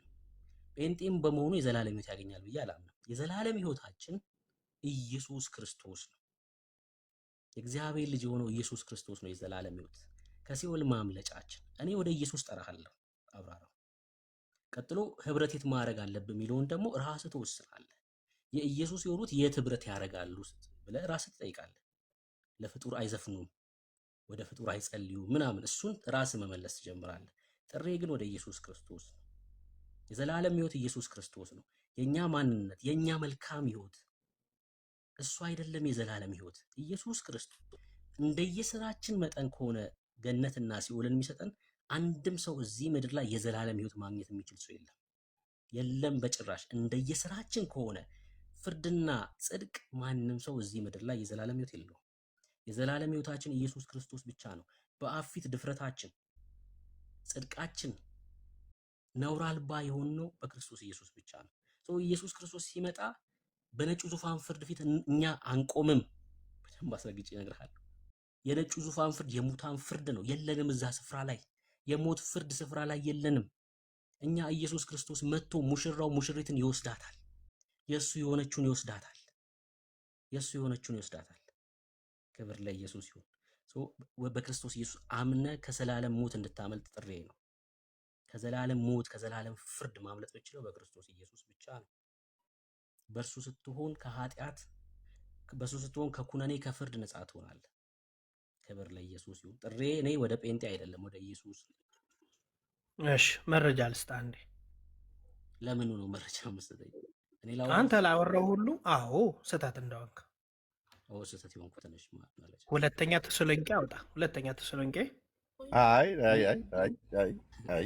እንዴ እኛ በእርጋታ በስንት ሰማን? በ3 ደቂቃ ውስጥ አልሞላም። የእኛን ጠይቀውና የት ትገባላችሁ ብሎ ሲለው የት እንገባለን ብሎ ሲለው እናንተ ሲኦል ነው የምትገቡት አለ። ከዛ አንተስ ብሎ አለው። እኔማ በመልካም ስራ ከጸናው እየጸናው ጌታ ምሕረት እያደረገልኝ ንስሐ እየገባው እየወደኩ እየተነሳም እያደረገልኝ ገነት ነው የምገባው አለ። 3 ደቂቃ አልቆየም። መልሶ እንደገና ሲጠይቀው ሲኦል ነው የምገባው መዳረሻ አለ። እና አላልኩም ሪከርድ የማወራ ብሩክ ጨርሷል። ኤርሚ ከቀጠልክሽ እየተወያየን ያለ ነው ከሱ ጋር ነው። ጨርሻለሁ ካለ ብሩክ እኔ እያወራው ነው ረጅም ቁጭ ብዬ አንተ እንኳን የምታወራውን እጅ እግር የሌለውን ትምህርት እንኳን እየሰማው ነው። እና እኔ ማውራት ስጀምር ብሩክ ጨርሷል። መጽሐፍ ቅዱስ አውጣና እጅ እግር ከሌለው እንነጋገር። ኤርሚ ለምንድን ነው ሚዩት የማታደርገው? እኔ እስካሁን ድረስ አንተ ስታወራ ይቅርታ፣ አይ ዝም አላልኩም፣ ግን ከገባ አይቀር በመረጃ እናወራ ማለት ኦርቶዶክስ ይዋቸው ኦርቶዶክስ ከገባው ጊዜ ጀምሮ ሰላምታ እንኳን አልሰጠውም። መናገር ሲጀምር አላስወራ አለኝ። እሱ ግን የእሱን እጅ እግር የሌለው 50 እግር ትምህርት ሲያወራ ነበር። 50 እግር ያለው አለ አይደልትል 50 እግር አለው። ከ50 እግር ውስጥ 48 ያልተሳደብኩም እጅ እግር የለውም ማለት ሜዩት አድርግ። አንተኛውን እንደ በረሮ ጣልኩ ማለት ነው። ታች አብራራው ሜዩት አድርግ። ኦኬ 50 እግር ትል ማለት 50 እግር ያለው ማለት ነው። 48ቱን ደብቀህ ሁለቱን ነገርከን። ሁለቱን ስትነግረን 50 እግር እንዳለው ከ50ው ሁለቱ እግር ላይ ሲኦልም ገነትም የምትገባ በ3 ደቂቃ ውስጥ ሲኦልም ገነትም ገባለሁ ብለህ የመጀመሪያውን ገነት ገባለሁ አልክ። መጨረሻ ግን የመጨረሻው ቤትህን ተናገርክ ማለት ነው። የት ሲኦል ማለት ነው። አዎ እውነት ነው። የአብርሃም አምላክ ምስክር ነው። የኦርቶዶክሳውያን መጨረሻቸው ሲኦል ነው። አሁን አብራር እንደተናገረው ማለት ነው። ሲኦል የእሳት ባህር የዘላለም ቤታቸው ሚዩት አድርገው የዘላለም ቤታቸው ነው። ይህንንም ቤተክርስቲያኒቱ ታሰለጥናቸዋለች። ብርኬ መናገር ይችላል በዚህ ጉዳይ ላይ ሄዶ ስላየው። እኔ በዝና ነው የሰማሁትኝ፣ አልሄድኩኝም፣ እንኳንም አልሄድኩ። ይህንንም የኢትዮጵያ ኦርቶዶክስ ተዋሕዶ ቤተክርስቲያን ሰው በህይወት ዘመኑ እያለ የዘላለም ቤታቸውን እንዲለማመዱ ሰሜን ሸዋ አለ አምሳለ ሲኦል የሚባል ማለት ነው። ቪዲዮ ከፍተን ልናሳያችሁ እንችላለን። እና ይሄዳሉ። ዋሻ ነው፣ ውስጥ ለውስጥ ድቅድቅ ጨለማ ነው። የዘላለም ቤታቸውን እየሄዱ እየጎበኙ እየመጡ ነው። ይኸው የአብርሃም አምላክ ምስክር ነው። የስም ማጥፋትም አይደለም። ስለዚህ አሁን አብራር ማየት ያለብህ የዘላለም ቤትህን ሄደህ ሰሜን ሸዋ አለ አምሳለ ሲኦል፣ በኋላ አድራሻውን ይነግርሃል ብሩኬ። ሄደህ ቼክ አድርገህ መምጣት። ምክንያቱም የዘላለም ማረፊያህ ድቅድቅ ጨለማ የእሳት ባህር ጥሉ የማያንቀላፋበት እሳቱ የማይጠፋበት ተመድቦልሃል። ለምን? ያው መሄጃ የመጨረሻ መዳረሻ ሲኦል ነኝ ያልክ ለወሬ ያህል ማለት ነው። ከ3 ደቂቃ በኋላ ደግሞ ማን ነው ገነት ነኝ ያልክ፣ ከ3 ደቂቃ በኋላ ሲኦል ነኝ ያልክ።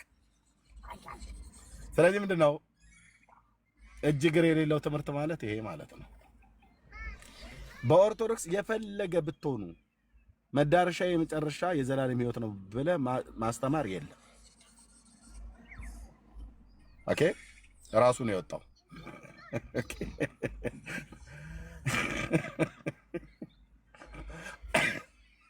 ራሱ ነው የወጣው።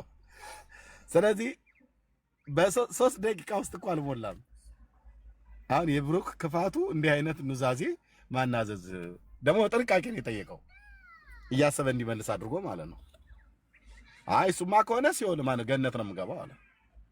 በዚህ ነው ያህል ድፍረት እንዴት ብዬ ልለው ነበረ። ምክንያቱም በኦርቶዶክስ ሰው በኢየሱስ አምኖ ገነት ይገባል ብሎ ማለት የመጨረሻ የድፍረት ትምህርት ነው የሚባለው። አይባልም። ራሱ የፈለከው ብትመጣ እንኳን እሱ ጻድቅ ብለው የሚሏቸው ቀን ሰየሞላቸው የሚያመልኳቸው ሙታን ፍጡራን እነሱ እንኳን የት እንደሚገቡ እንኳን እርግጠኞች አይደሉም። እንደነ አቡነ ኪሮስ አይነቶቹ ማለት ነው። በመላእክት ክንፍ ላይ እንኳን እየተጫነ እየሄደ የት ነው የምትገባው ተብሎ ሲባል እኔም አላውቀውም ብሎ ያለ ማለት ነው። እንደ እስላሞቹ መሪ እንደ መሐመድ ማለት ነው። ስለዚህ ኦርቶዶክስ የመሆን ጥቅሙ ምንድነው ብላችሁ ካላችሁ ጥቅሙ ሲኦል መግባት፣ ኖሮ ሲኦል መግባት፣ ወይ ደግሞ ኖረህ የት እንደምትገባ አለማወቅ።